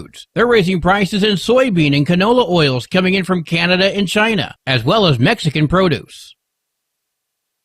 The European Union's willing to bargain over the new White House tariffs. Global markets remain volatile as dozens of nations continue to digest President Trump's Liberation Day announcement last week of the new tariffs on most countries. Monday, the EU floated a zero-for-zero tariff plan on U.S. goods. The White House says at least 70 countries have already called wanting to strike up a deal. John Sommers, USA Radio News. Stocks took a plunge today. The major averages turned red after surging to start the day on news the U.S. was in tariff talks with trading partners. At the closing bell, the Dow Jones Industrial Average fell 320 points. The S&P 500 lost 79 points. The Nasdaq dropped 335 points. I'm Kristen Marks. From America's News Network, USA Radio News.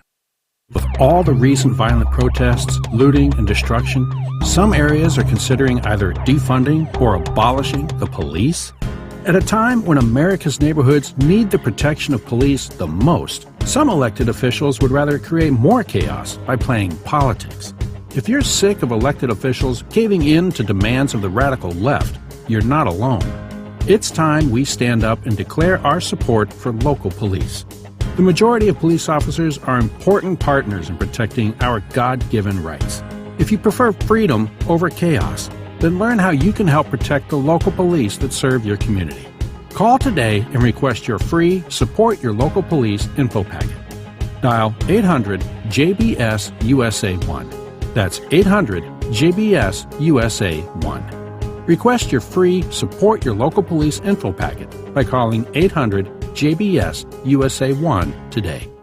Gender identity and parental rights are taking center stage in Colorado. State House Democrats have passed a bill that would classify misgendering as a form of harassment and discrimination, and it could also be used when deciding child custody cases. It fundamentally oversteps the proper role of government. It threatens parental rights. Republican State Senator Chris Richardson speaking for the minority. Democrats say the measure protects transgender kids. The bill is heading to the Democrat-controlled state Senate before it heads to the Democrat governor.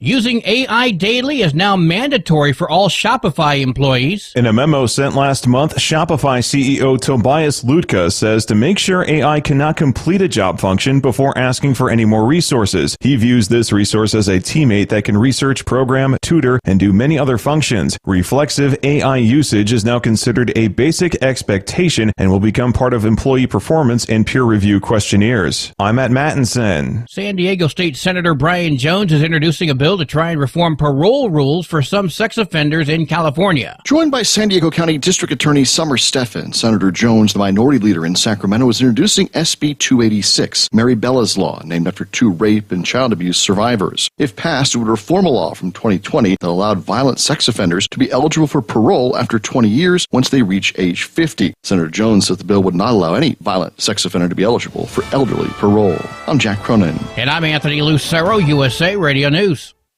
In a study, it was found that 33% of 44 herbal supplements had no trace of the advertised herb. Don't let that happen to you. Hi, this is Dr. Mitch. If you want to ensure quality, go to TotalWellness.com. Supplements made for physicians only now available to you too. TotalWellness.com, helping you to look good, feel good, and enjoy total wellness. At Hot Shot Secret, we share the science behind common diesel problems. For example, CP4 injection pump failure. the CP4 has an unusually high failure rate, up to 7% in the U.S. compared to a less than 1% in Europe. A contributing factor is the lack of lubricity in ultra-low sulfur fuels. Hot Shot Secret Everyday Diesel Treatment with LX4 restores lubricity and protects your CP4. Everyday diesel treatment is available at truck stops, Tractor Supply, O'Reilly's Auto Parts, and online at HotShotSecret.com. For anything diesel, take it to Shy Diesel. They provide a wide variety of services and diagnostics to determine what the problem is with the latest technology. From simple oil changes and preventative maintenance to fuel system diagnostics and repairs, engine rebuilds and cylinder head repairs, and rebuilds with our in-house machine shop. They also have on-site DPF cleaning for exhaust issues and DOT inspections. If your diesel is asking for some attention, Shy Diesel has the specialist you need for anything diesel. Located in Terre Haute and Lafayette, Indiana, and Effingham, Illinois, Shy Diesel has you covered.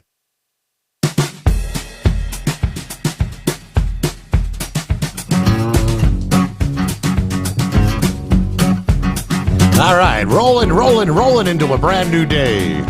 That would be a Wednesday, hump day. Here it is, 9th day of April. At which point you start kind of looking toward the weekend. You know, Thursday is Friday Eve. You know the drill.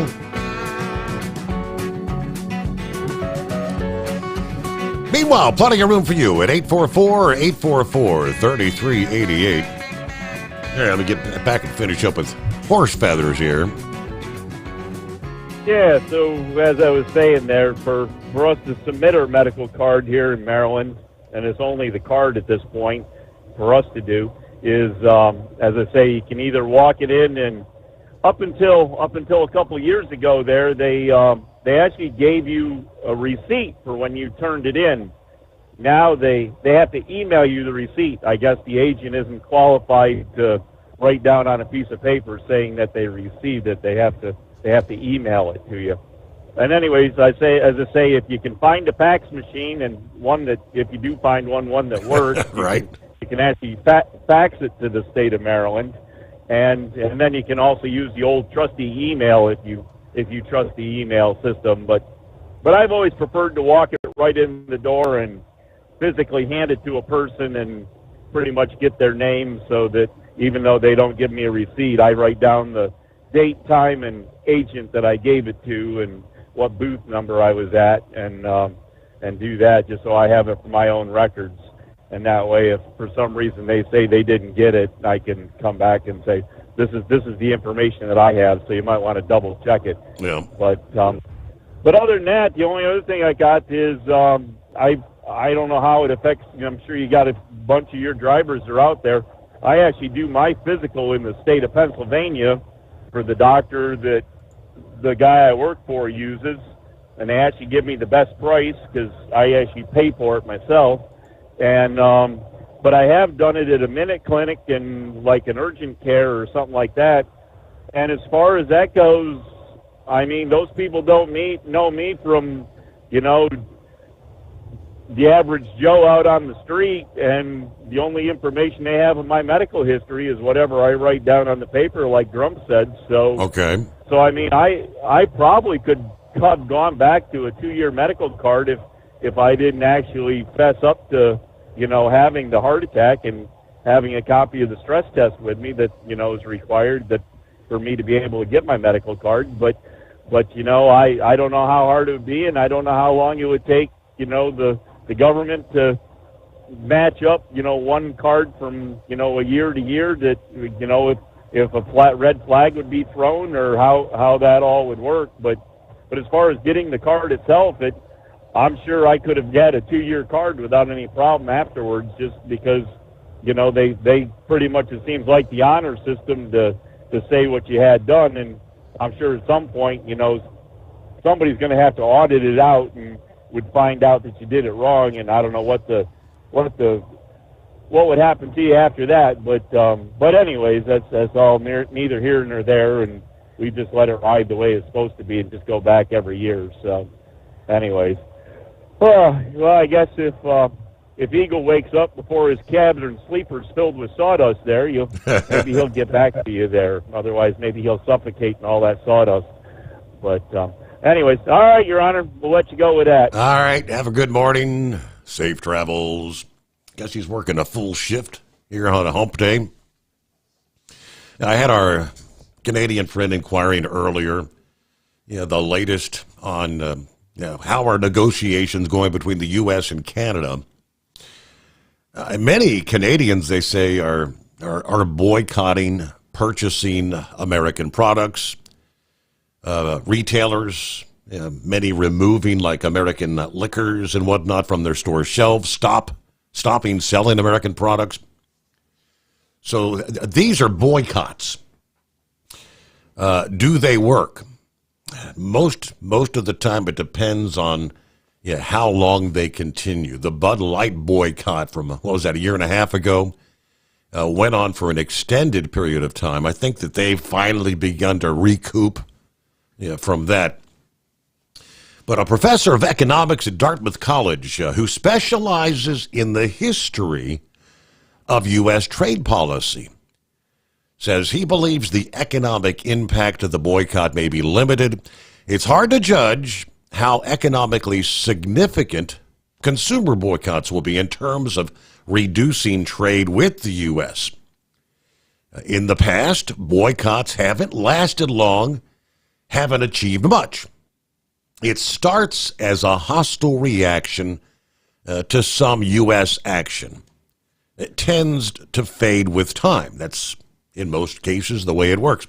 For now, though, the rising Buy Canadian sentiment in Canada is boosting sales for many local brands. The CEO of Canadian grocer Loblaw posted that weekly sales of Canadian products were up by double digits.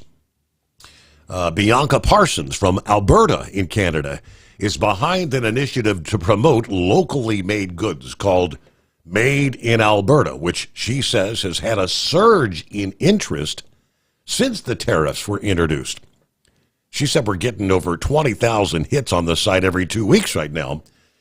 Ms. Parsons, who's the executive director of the Alberta Food Processors Association, said, I've had producers reach out to us and say, I'm selling out at stores that I would never sell out before. Thank you. Thank you so much. Several Canadian provinces, including Ontario, and Nova Scotia, have removed U.S.-made alcoholic beverages from their liquor store shelves. That was a move that the boss of the Jack Daniels maker, Brown-Forman, said is actually worse than tariffs alone. But among the American businesses feeling the impact, one is Caledonia Spirits. That's a distiller based in Vermont, right there near the Canadian border.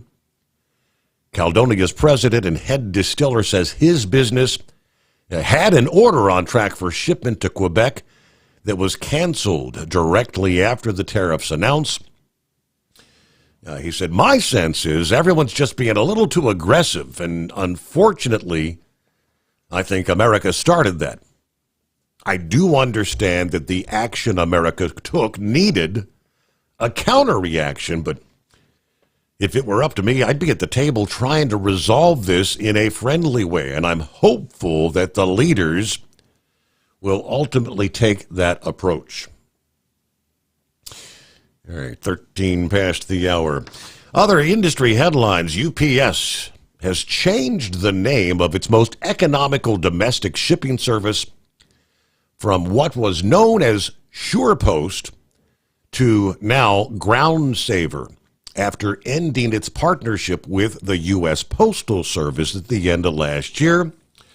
Now, the company didn't make an announcement, but customers now see the new name on the website, Ground Saver, primarily used by large businesses to ship packages door to door.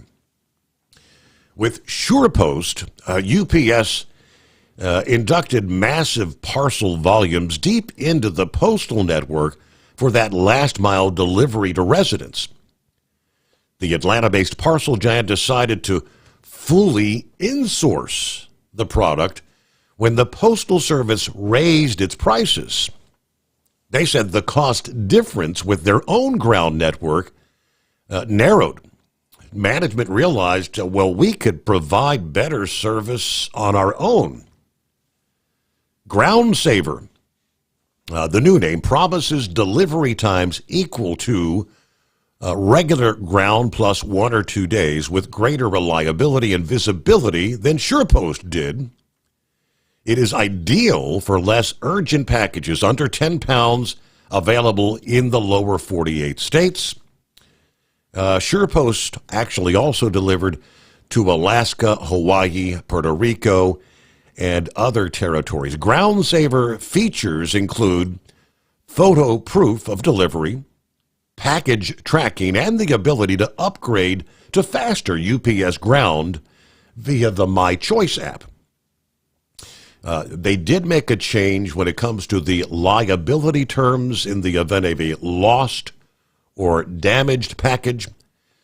Ground Saver packages are limited apparently to a maximum of $20 for loss and damages. Under SurePost with the Postal Service, it was up to $100 available for liability. It is 844-844-3388. Hotshot Secret, we share the science behind common diesel problems. For example, Turbochargers spool time. turbochargers force compressed air into the combustion chamber where temperatures can reach 400 degrees. The oil surrounding the bearings will burn, leaving behind a sticky residue called stiction. Hotshot Secret Stiction Eliminator cleans the turbo bearings, building maximum boost sooner. Available at truck stops, Tractor Supply, O'Reilly's Auto Parts, and online at HotShotSecret.com. Hot Shot Secret, powered by science. Doc's Diesel is your one-stop online shop for diesel filter maintenance. Genuine quality, third-party tested filters for Cummins, Power Stroke, Duramax, and EcoDiesel trucks. Doc's cuts out the middleman and those pesky markups you often find from OMEs, dealerships, and parts stores. We make ordering easy with filter kits, subscriptions, and even dealer sign-ups if you have a fleet. Purchase your filters at www.docsdiesel.com and receive 10% off when you use code SUMMERS10. Doc's Diesel, your one-stop shop for diesel maintenance. At Hotshot Secret, we share the science behind common diesel problems. For example, Product claims without proof. real proof is found from third-party testing by a recognized, credible source. The Ohio State University Center of Automotive Research found a 3.6% increase in highway driving fuel economy from Hotshot Secret Stiction Eliminator, an oil additive. That's proof. Available at truck stops, Tractor Supply, O'Reilly's Auto Parts, and online at HotShotSecret.com. Hot Shot Secret, powered by science. Do you have a Dodge pickup and hate your automatic transmission? Of course you do. Levon Miller at Firepunk Diesel here, and we specialize in heavy-duty and performance transmissions for your 3-quarter or 1-ton Cummins powered truck. So if you're interested in turning your stock slush box into a towing monster, call us today at 614-733-3744 or visit us online at shop.firepunk.com.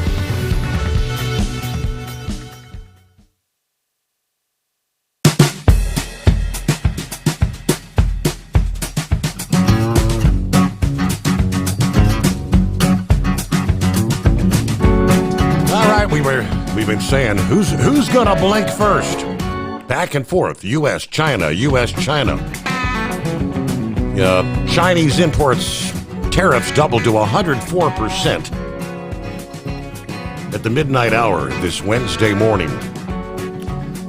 Dateline, within the last several hours, Reuters News is reporting China's top leaders plan to convene a meeting as early as today to discuss measures to boost the economy and stabilize the capital markets amid this escalating trade war with the U.S.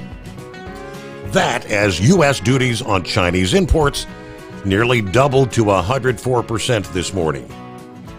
It is the first such publicly known high-level gathering since U.S. President Trump announced the reciprocal tariffs on China last week. Senior officials from the State Council, several government and regulatory bodies were expected to attend the meeting, according to several sources declining to be named as they were not authorized to speak to the media. Policymakers expected to discuss measures to boost domestic consumption and support capital markets. One of them added that initiatives such as export tax rebates were likely to be discussed. Now, the State Council Information Office, which handles media queries on behalf of the Chinese government, did not immediately respond to request for comment from Reuters. But Trump's punishing tariffs have shaken a global trading order that's persisted for decades, raising fears of recession, driving worldwide stocks sharply downward.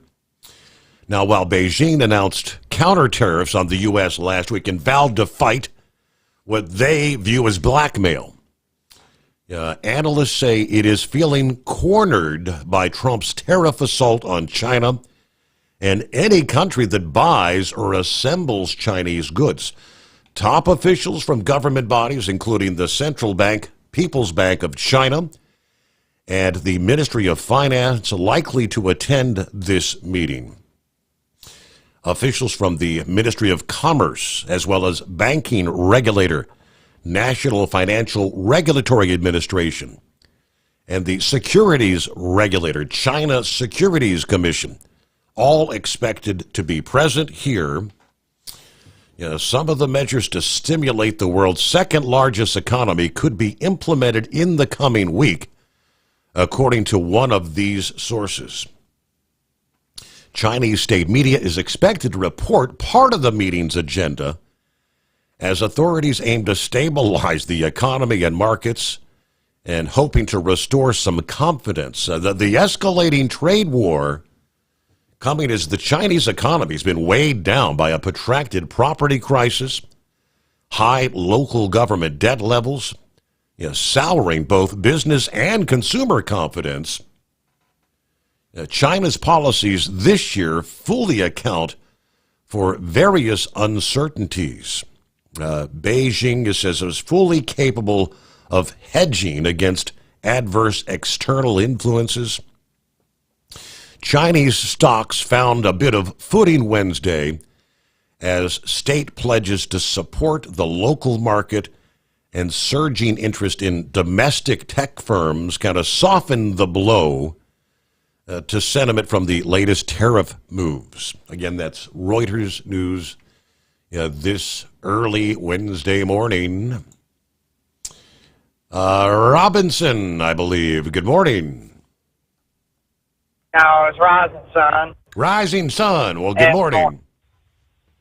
Yeah, good morning. Yeah, I remember my wife and I got to see you there quick before you went on the air Friday there at the show. Yeah. I kind of down there, but yeah, just coming out of Pittsburgh early this morning here. I got a load of steel I got to take down to Virginia and figure I'd get out later, so I got loaded yesterday, so just took the break and be able to run early morning hours instead of solar power today, I guess. Mm-hmm. But, yeah, I just, all this stuff with this tariffs, there's I don't know if you've seen this video going around with Trump. I think he was on, I don't know what talk show he was on. It was back, I think it was back in the 90s. It's about 30 years old.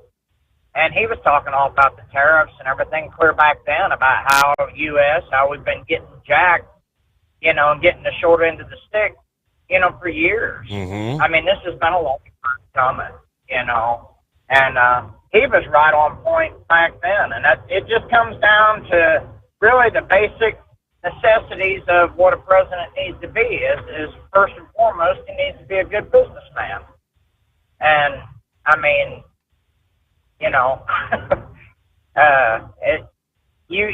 we just can't continue to be getting ripped off, it just ain't fair. I think this China thing, what you say it was 5-to-1, is that the ratio? 500 to 100 billion of what the trade is? Yeah, like 500 billion. We're bringing in like 167 billion going back. So.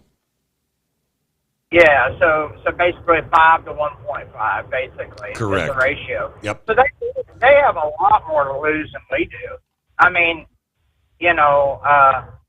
I think we will have some short-term pain, but I think it's going to be worth it in the long run. Now, how long it's going to take, who knows? Of course, the media is going to spin it however they can, as well. But I think this is just really, if you can, I think this is good investment opportunities. I don't have a 401, since I went back on my own number of years ago. I never actually, did another 401 or like an IRA. But I actually got into crypto in 2020, back when everything had I kind of got knowledgeable up on it. I've learned a lot since then. But, the payment rails and things that government is working on right now behind the scenes, the utility coins, I believe, are what is going to have a major boom in digital assets because it's payment rails on how money's moved around the world between these banks. And you got top utility coins that I think that are going to have, you know, a lot of clout. You're going to have, you know, like XRP, XLM, HBAR, Quant, Algorand. There's a handful there that are going to, you know, have a lot of utility. Mm-hmm. And, you know, Bitcoin, I don't know. Bitcoin may, if they allow it to basically live, you know, but the whole thing about nobody knew who created it, everything is just, that's smoke and mirrors. You got Homeland Security several years ago that actually there's a video that shows that they met with the supposedly 4 Satoshis. So you can't have something, you know, be dominant and you don't know who created it. What if it's a terrorist country or whatever? You know, you can't have something in that line, you know. But like I said, if they allow it, you know, allow that particular thing, which I believe there's so much money in it, they will.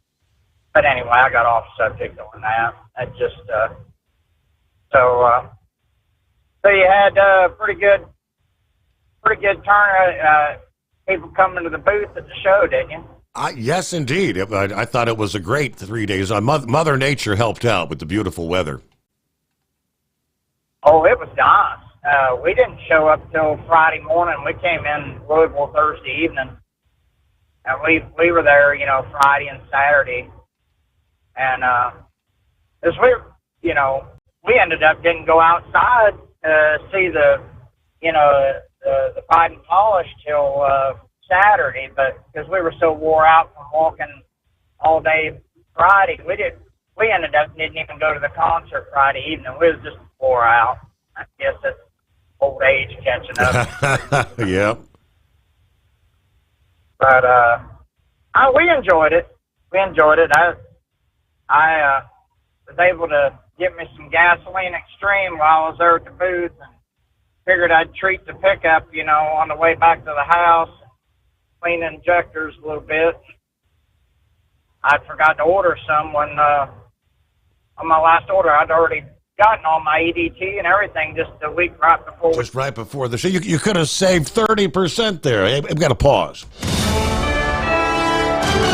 USA Radio News, I'm Anthony Lucero. President Trump is inviting the president of El Salvador to the White House. That's according to Press Secretary Caroline Leavitt, who says President Nayib Bukele will visit D.C. next week. The two parties will tout cooperation between their countries as the U.S. deports alleged gang member migrants to an El Salvadoran prison. Leavitt says the Supermax prison is on the table for the deported migrants and added El Salvador's cooperation with the U.S. has become a model for others to work with the administration. I'm Lisa Taylor. Trump says he's the best president for Israel, even with the new U.S. tariffs. Speaking Monday with Israeli Prime Minister Benjamin Netanyahu, the president said Israel will always be a close ally. Many friends in Israel, they're not in an easy area. It doesn't go easy, but we are helping them, and likewise, they've been helping us. Netanyahu said he'll begin to tear down any trade barriers between the two nations. John Sommers, USA Radio News. From America's News Network, USA Radio News.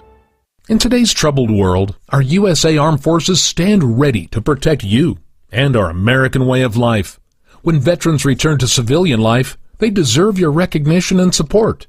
You can help put vets to work by donating your car, truck, or van to Patriotic Hearts. Your donation will directly support programs to help vets find jobs or even start their own business. Donate today for fast, free pickup of your vehicle, running or not. Operators are standing by to answer questions about making a tax-deductible vehicle donation. Find out how you can make a difference in the life of a United States veteran. Call 800-209-4580 for 24-hour response. Call 800-209-4580. 800-209-4580. That's 800-209-4580. Docs Diesel is your one-stop online shop for diesel filter maintenance. Genuine quality, third-party tested filters for Cummins, Power Stroke, Duramax, and EcoDiesel trucks. Docs cuts out the middleman and those pesky markups you often find from OMEs, dealerships, and parts stores. We make ordering easy with filter kits, subscriptions, and even dealer sign-ups if you have a fleet. Purchase your filters at www.docsdiesel.com and receive 10% off when you use code SOMMERS10. Docs Diesel, your one-stop shop for diesel maintenance. Do you have a Dodge pickup and hate your automatic transmission? Of course you do. Levon Miller at Firepunk Diesel here, and we specialize in heavy-duty and performance transmissions for your 3-quarter or 1-ton Cummins-powered truck.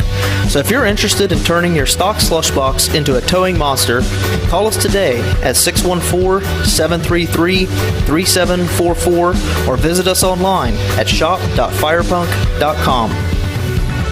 At Hot Shot Secret, we share the science behind common diesel problems. For example, excessive black smoke. Excessive black smoke has 2 causes: carbon buildup and internal diesel injector deposits, also known as IDIDs. Hot Shot Secret Diesel Extreme has the highest concentration of active ingredients allowed by law and will safely remove all types of injector deposits, including IDIDs and carbon buildup, to eliminate black smoke. Hot Shot Secret Diesel Extreme is available nationwide at truck stops, fine farm and auto stores, and online at hotshotsecret.com. For anything diesel, take it to Shy Diesel. They provide a wide variety of services and diagnostics to determine what the problem is with the latest technology. From simple oil changes and preventative maintenance to fuel system diagnostics and repairs, engine rebuilds and cylinder head repairs, and rebuilds with our in-house machine shop.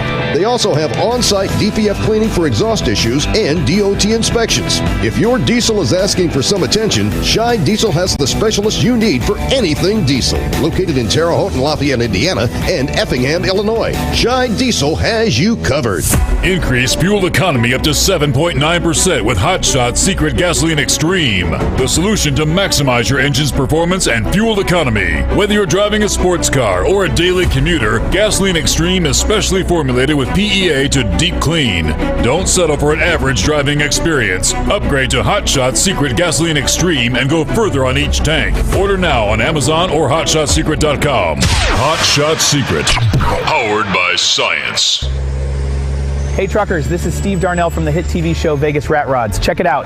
Industrial Injection has been a leader in the diesel heavy-duty industry since 1985. Whether you are looking to keep your truck on the road, you are a hard-working farmer feeding America, an over-the-seas mariner, a miner, or a construction craftsman, Industrial Injection can help keep your heavy-duty rigs and equipment running so you can keep America thriving. Get all your turbochargers, injection pumps, injectors, and engine parts at industrialinjection.com. Industrial Injection, the place to go for all your diesel parts needs. Keep the bugs off your glass and the smokies off your ass. This is the Overnight Drive with Steve Sommers.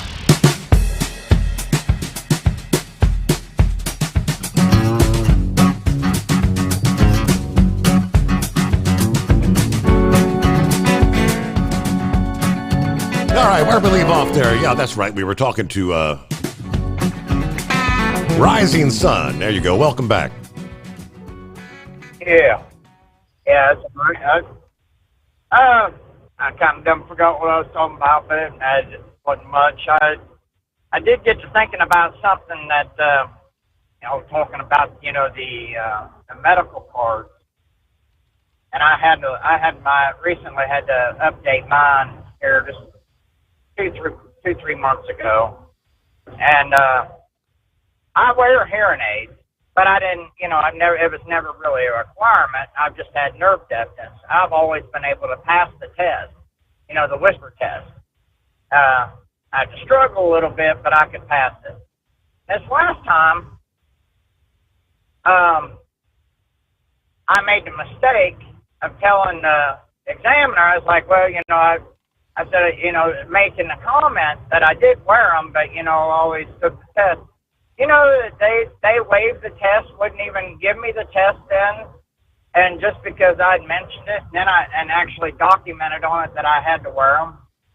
And then I went to try to upload it on the computer to the state, and it wouldn't let me upload it because I had a new medical provision on there to add the hearing aids on there. So I had to go to the DMV and pay a fee and all that stuff and everything in person for them to upload it, and change it within the DMV. Wow. And then, and then they had to issue me a new license, which took a month for me to get it. But here's the kicker. Now it's documented on my license that I have to have hearing aids. So it doesn't matter whether I'm driving my personal vehicle or the truck, that I have to have my hearing aids in regardless. So the problem I have with that is if I'm driving, you know, who else, like, I mean, if your personal vehicle shouldn't, you know, be the same. It shouldn't be applied the same. But yet, since it's on my license, it's on my CDL, you know, it's documented on there. I have to wear them. So, all that stuff just kind of really rubbed me wrong. You know, I never, I mean, I understand, and I mean, you know, why as far as like the truck and with the DOT and stuff, but they didn't even give me the option. They wouldn't even give me the hearing, the whisper test, just because I made the mistake I documented. So now, to ever get that removed, I'll have to have the act of Congress to ever get that off. It probably won't ever be able to come off, because I'll have to have a medical evaluation, all kind of stuff, everything to ever have that, and go back all the way in person through DMV and everything to even get that. So, lesson learned. Unfortunately, it's too late. Yes, indeed. Wow. So I guess you learn something new every day. But someone earlier brought up that the coal industry, it was on its way out. Yeah, Biden and Obama had both pretty much vowed to end coal-powered energy generation in this country. It appears that is all changing for the moment. President Trump yesterday signing a series of executive orders aimed at boosting the struggling coal industry. Under the orders, Trump uses his emergency authority to allow some older coal-fired power plants that were set for retirement to keep producing electricity to meet our rising power demand. Power demand is growing exponentially. These big data centers, artificial intelligence, the addition of electric vehicles. We've been talking about this for years. Now, he's long promised to boost what he calls beautiful coal to fire power plants and other uses. But that's an industry that's been in decline for decades. The order directs federal agencies to identify coal resources on federal lands, lift barriers to coal mining, and prioritize coal leasing on U.S. lands. Also directing the Interior Secretary, Doug Burgum, to acknowledge the end of an Obama-era moratorium that paused coal leasing on federal lands and require federal agencies to rescind policies transitioning our country away from coal production. The orders also seek to promote coal and coal technology exports and to accelerate development of coal technologies. Trump has pushed for U.S. energy dominance in the global market. He's long suggested that coal can help meet the surging electricity demand from manufacturing in these massive data centers we need for artificial intelligence. I call it beautiful, clean coal. I told my people, never use the word coal unless you put beautiful, clean before it. Speaking at the White House yesterday, pound for pound, coal is the single most reliable, durable, secure, powerful form of energy. It's cheap, incredibly efficient, high density, almost indestructible. You could drop a bomb on it, it's still going to be there for you to use the next day. But energy experts say that any bump for coal under Trump probably will be temporary because natural gas is cheaper and there's a durable market for renewable energy like wind and solar, no matter who holds the White House. So back and forth they go there. But several months ago, Trump did say the U.S. is going to need a nearly 50% increase in energy production in order to meet this surging demand, because artificial intelligence, these crypto mining outfits, just, I mean, incredible amounts of energy being used by them. Well, good morning, Knuckle Buster. How we been? Doing great. Morning to you, Mr. Steve Sommers. You can even give that coal for a Christmas present, too, right? It's been done before. They before. used to a long time ago. Oh, mercy. Well, I've been singing How High is the Water, Mama, 3 feet high and rising there, but it's finally going down a little bit. Wait a minute. No, it ain't supposed to crest till the 14th of this month, so we'll see how all that goes there. Well, let's get this all right. A simplified shout-out to Truck and Field. Have a great, blessed day, brother, and keep trucking. Well, what's your favorite egg, Steve? The white ones, the brown ones, or the blue ones? I don't know that I've ever had a blue one. What's a blue one? Like an Easter egg or a robin egg? No, it's a chicken egg. Oh, yeah? We get them from Costco. Just the yellow is the yolk itself is real dark. They remind me of the eggs we used to have when we were growing up as kids. So I love the thing. But you talk about high $1, I have to pull one run just to get a dozen eggs there, Rick. Mm-hmm. And anyway, you use eggs in a lot of things, like take cornmeal mix and put some eggs in there to make that cornbread. And you know that you can't make cornbread without flour. It's got flour in them cornmeal mixes there so that you can make cornbread there. So I never knew that until the other day. However, y'all buy some Bill product, some Hot Shot Secret product, some Steve Summers Overnight Drive product. Yes, sir. And let's keep this thing rolling down the highway, and make sure you call Steve and talk to him there, because he gets lonely at night there. And I got one question for you, Steve. You know why them lesbians only shop at Sports Academy? Why would that be? They don't like Dick's Sporting Goods. Thank you for clarifying that. Have a good morning, Knuckle Buster. Yeah, all right. It's 844-844-3388. Looks like transportation stocks took it on the chin after the announcement of the widespread tariffs last Wednesday. Less than truckload stocks fared the worst in the 2 trading sessions following the Liberation Day investors' announcement, who entered the year hopeful for a positive inflection in the industrial complex, appear to have called it quits for the time being. Less than truckload stocks fell 18% over the 2-day period, off 33% year-to-date. Old Dominion Freight Lines, their outperformance compared to the rest of the group has kind of minimized the impact to the weighted average, as it represents 60% of the group's market cap. LTL's among some of the worst performing industrials this year, as earnings expectations and valuation multiples are all being reset lower. Now, the sector was a pandemic and post-pandemic darling, garnering record valuations at times.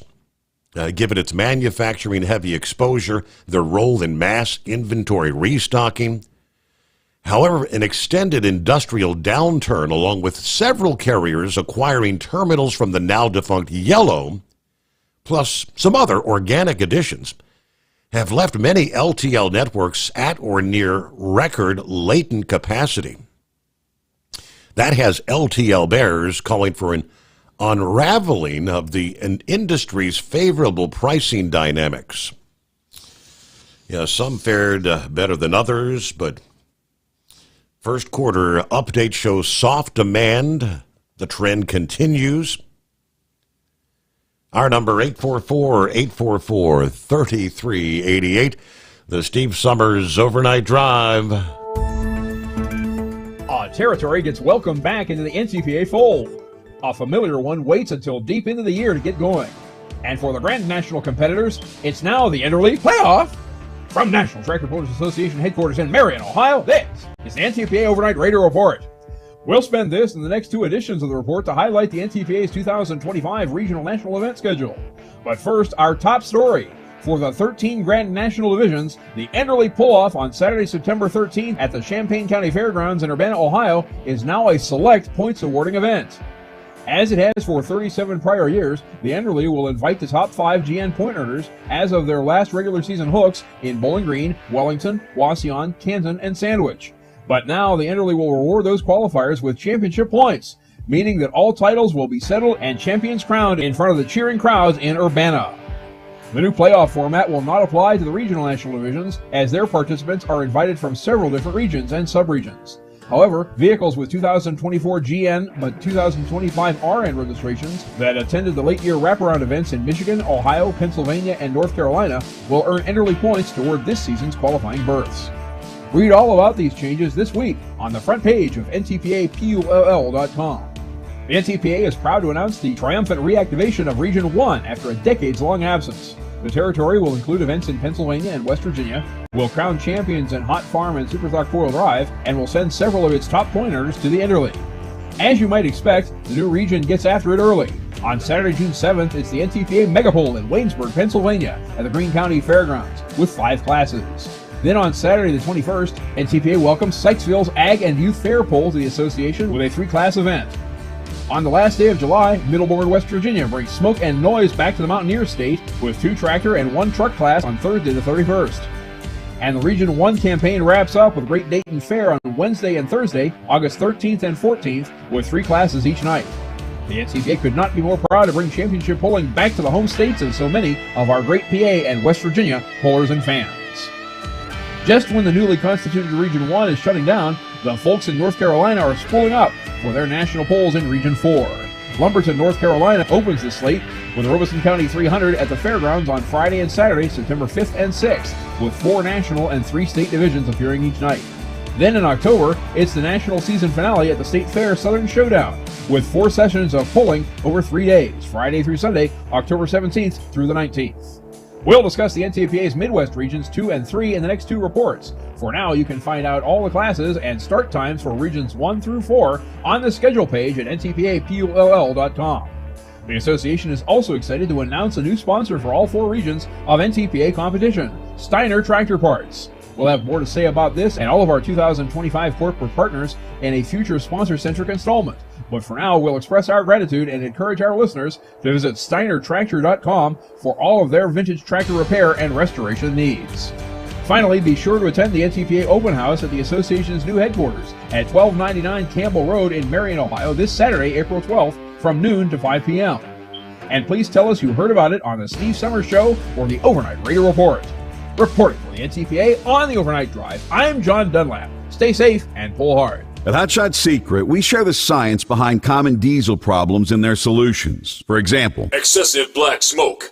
Excessive black smoke has 2 causes: carbon buildup and internal diesel injector deposits, also known as IDIDs. Carbon buildup obstructs the fuel spray. IDIDs are varnish inside the injector that alters ideal injector timing. Both of these cause reduced engine efficiency, leaving unburnt fuel to generate black smoke. One treatment of Hot Shot Secret Diesel Extreme will remove carbon buildup and improve efficiency. Diesel Extreme has the highest concentration of active ingredients allowed by law and will safely remove all types of injector deposits, including IDIDs, eliminating black smoke. The 6-in-1 Diesel Extreme formula also includes a cetane improver, lubricity enhancer, water demulsifier, rust and corrosion inhibitors, and a fuel stabilizer. Hot Shot Secret Diesel Extreme is available nationwide at truck stops, fine farm and auto stores, and online at hotshotsecret.com. Hot Shot Secret, powered by science. Doc's Diesel is your one-stop online shop for diesel filter maintenance. Genuine quality, third-party tested filters for Cummins, Power Stroke, Duramax, and EcoDiesel trucks. Doc's cuts out the middleman and those pesky markups you often find from OMEs, dealerships, and parts stores. We make ordering easy with filter kits, subscriptions, and even dealer sign-ups if you have a fleet. Purchase your filters at www.docsdiesel.com and receive 10% off when you use code SOMMERS10. Docs Diesel, your one-stop shop for diesel maintenance. At Hotshot Secret, we share the science behind common diesel problems. For example, Turbocharger spool time. turbochargers force compressed air into the combustion chamber where temperatures can reach 400 degrees. The oil surrounding the bearings will burn, leaving behind a sticky residue called stiction. Hotshot Secret Stiction Eliminator cleans the turbo bearings, building maximum boost sooner. Available at truck stops, Tractor Supply, O'Reilly's Auto Parts, and online at hotshotsecret.com. Hot Shot Secret, powered by science. For anything diesel, take it to Shy Diesel. They provide a wide variety of services and diagnostics to determine what the problem is with the latest technology. From simple oil changes and preventative maintenance to fuel system diagnostics and repairs, engine rebuilds and cylinder head repairs, and rebuilds with our in-house machine shop. They also have on-site DPF cleaning for exhaust issues and DOT inspections. If your diesel is asking for some attention, Shy Diesel has the specialist you need for anything diesel. Located in Terre Haute and Lafayette, Indiana, and Effingham, Illinois, Shy Diesel has you covered. Do you have a Dodge pickup and hate your automatic transmission? Of course you do. Levon Miller at Firepunk Diesel here, and we specialize in heavy-duty and performance transmissions for your 3-quarter or 1-ton Cummins-powered truck. So if you're interested in turning your stock slush box into a towing monster, call us today at 614-733-3744 or visit us online at shop.firepunk.com.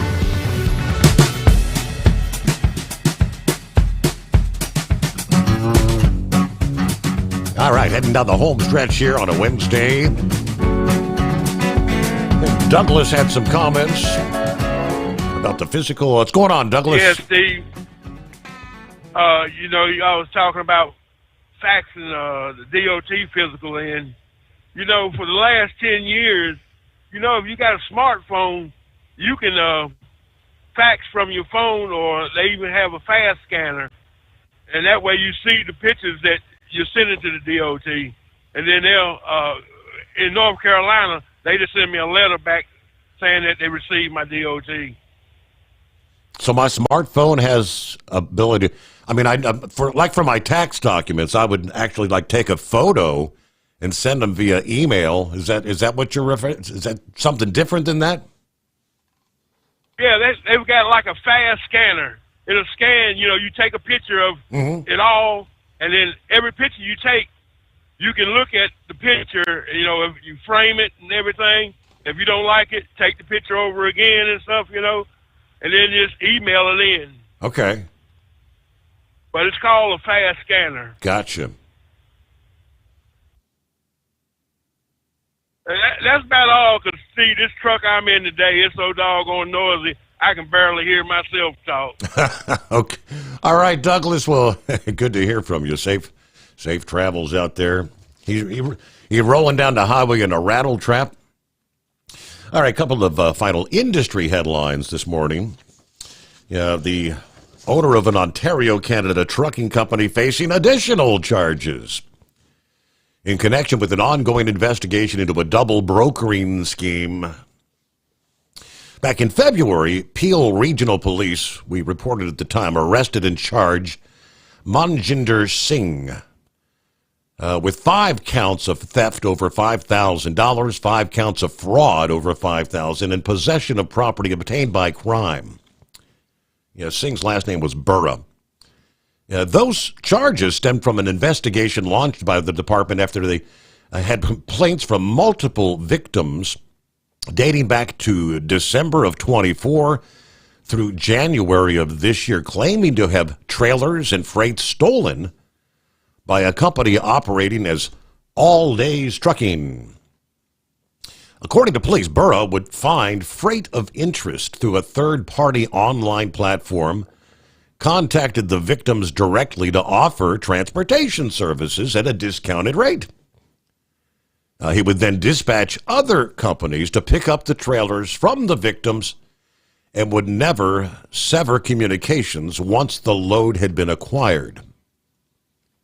That led officials to a company operating as Burra Limited Incorporated, owned by Burra, after serving 7 warrants on properties connected to the businesses.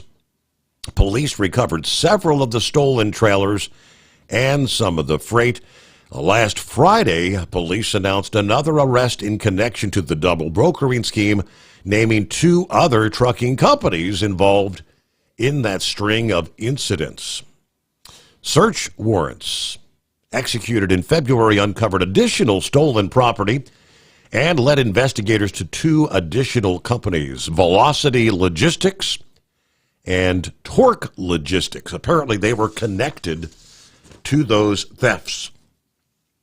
As a result, police arrested and charged Sanjeep Singh Brar with 17 counts of theft over $5,000, 16 counts of fraud over $5,000, 9 counts possession of property obtained by crime.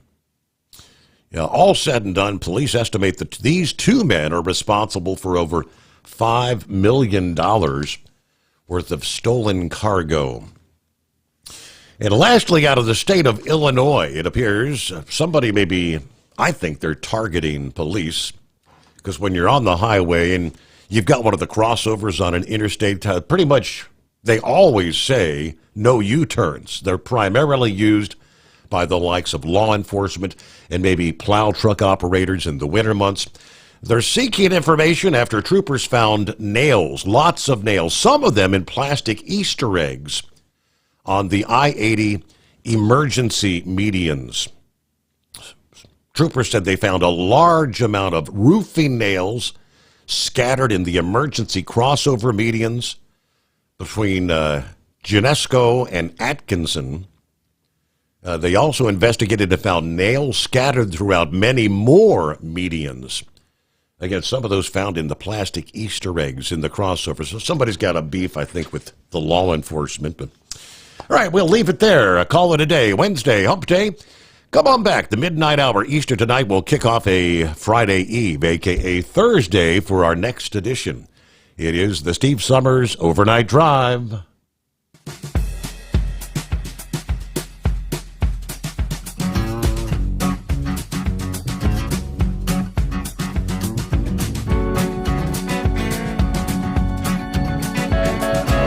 You'll never guess the places that I've been. You never guess the places that I've been. 'Cause everything is like a dream, yeah, but only in that dream that I live in. I'm never gonna let the day begin.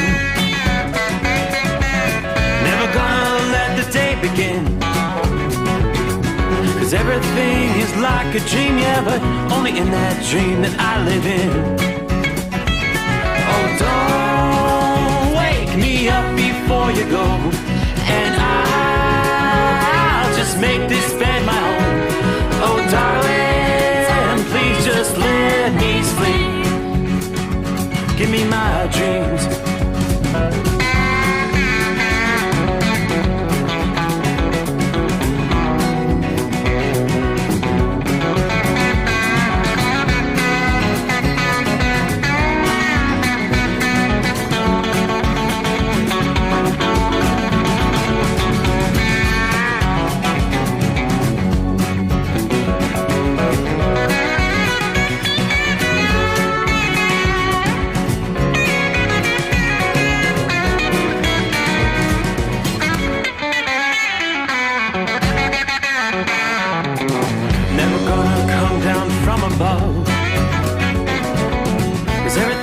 Better from above. Nothing's ever as it seems, yeah, except in that world that I dream of. Never gonna lose the ones I love. Never gonna lose the ones I love. 'Cause everything is like a dream, yeah, but only in that world that I dream of. Oh, don't up before you go, 'cause I can't face this day alone. Oh, darling, please just let me sleep. Give me my dreams. Give me my dreams.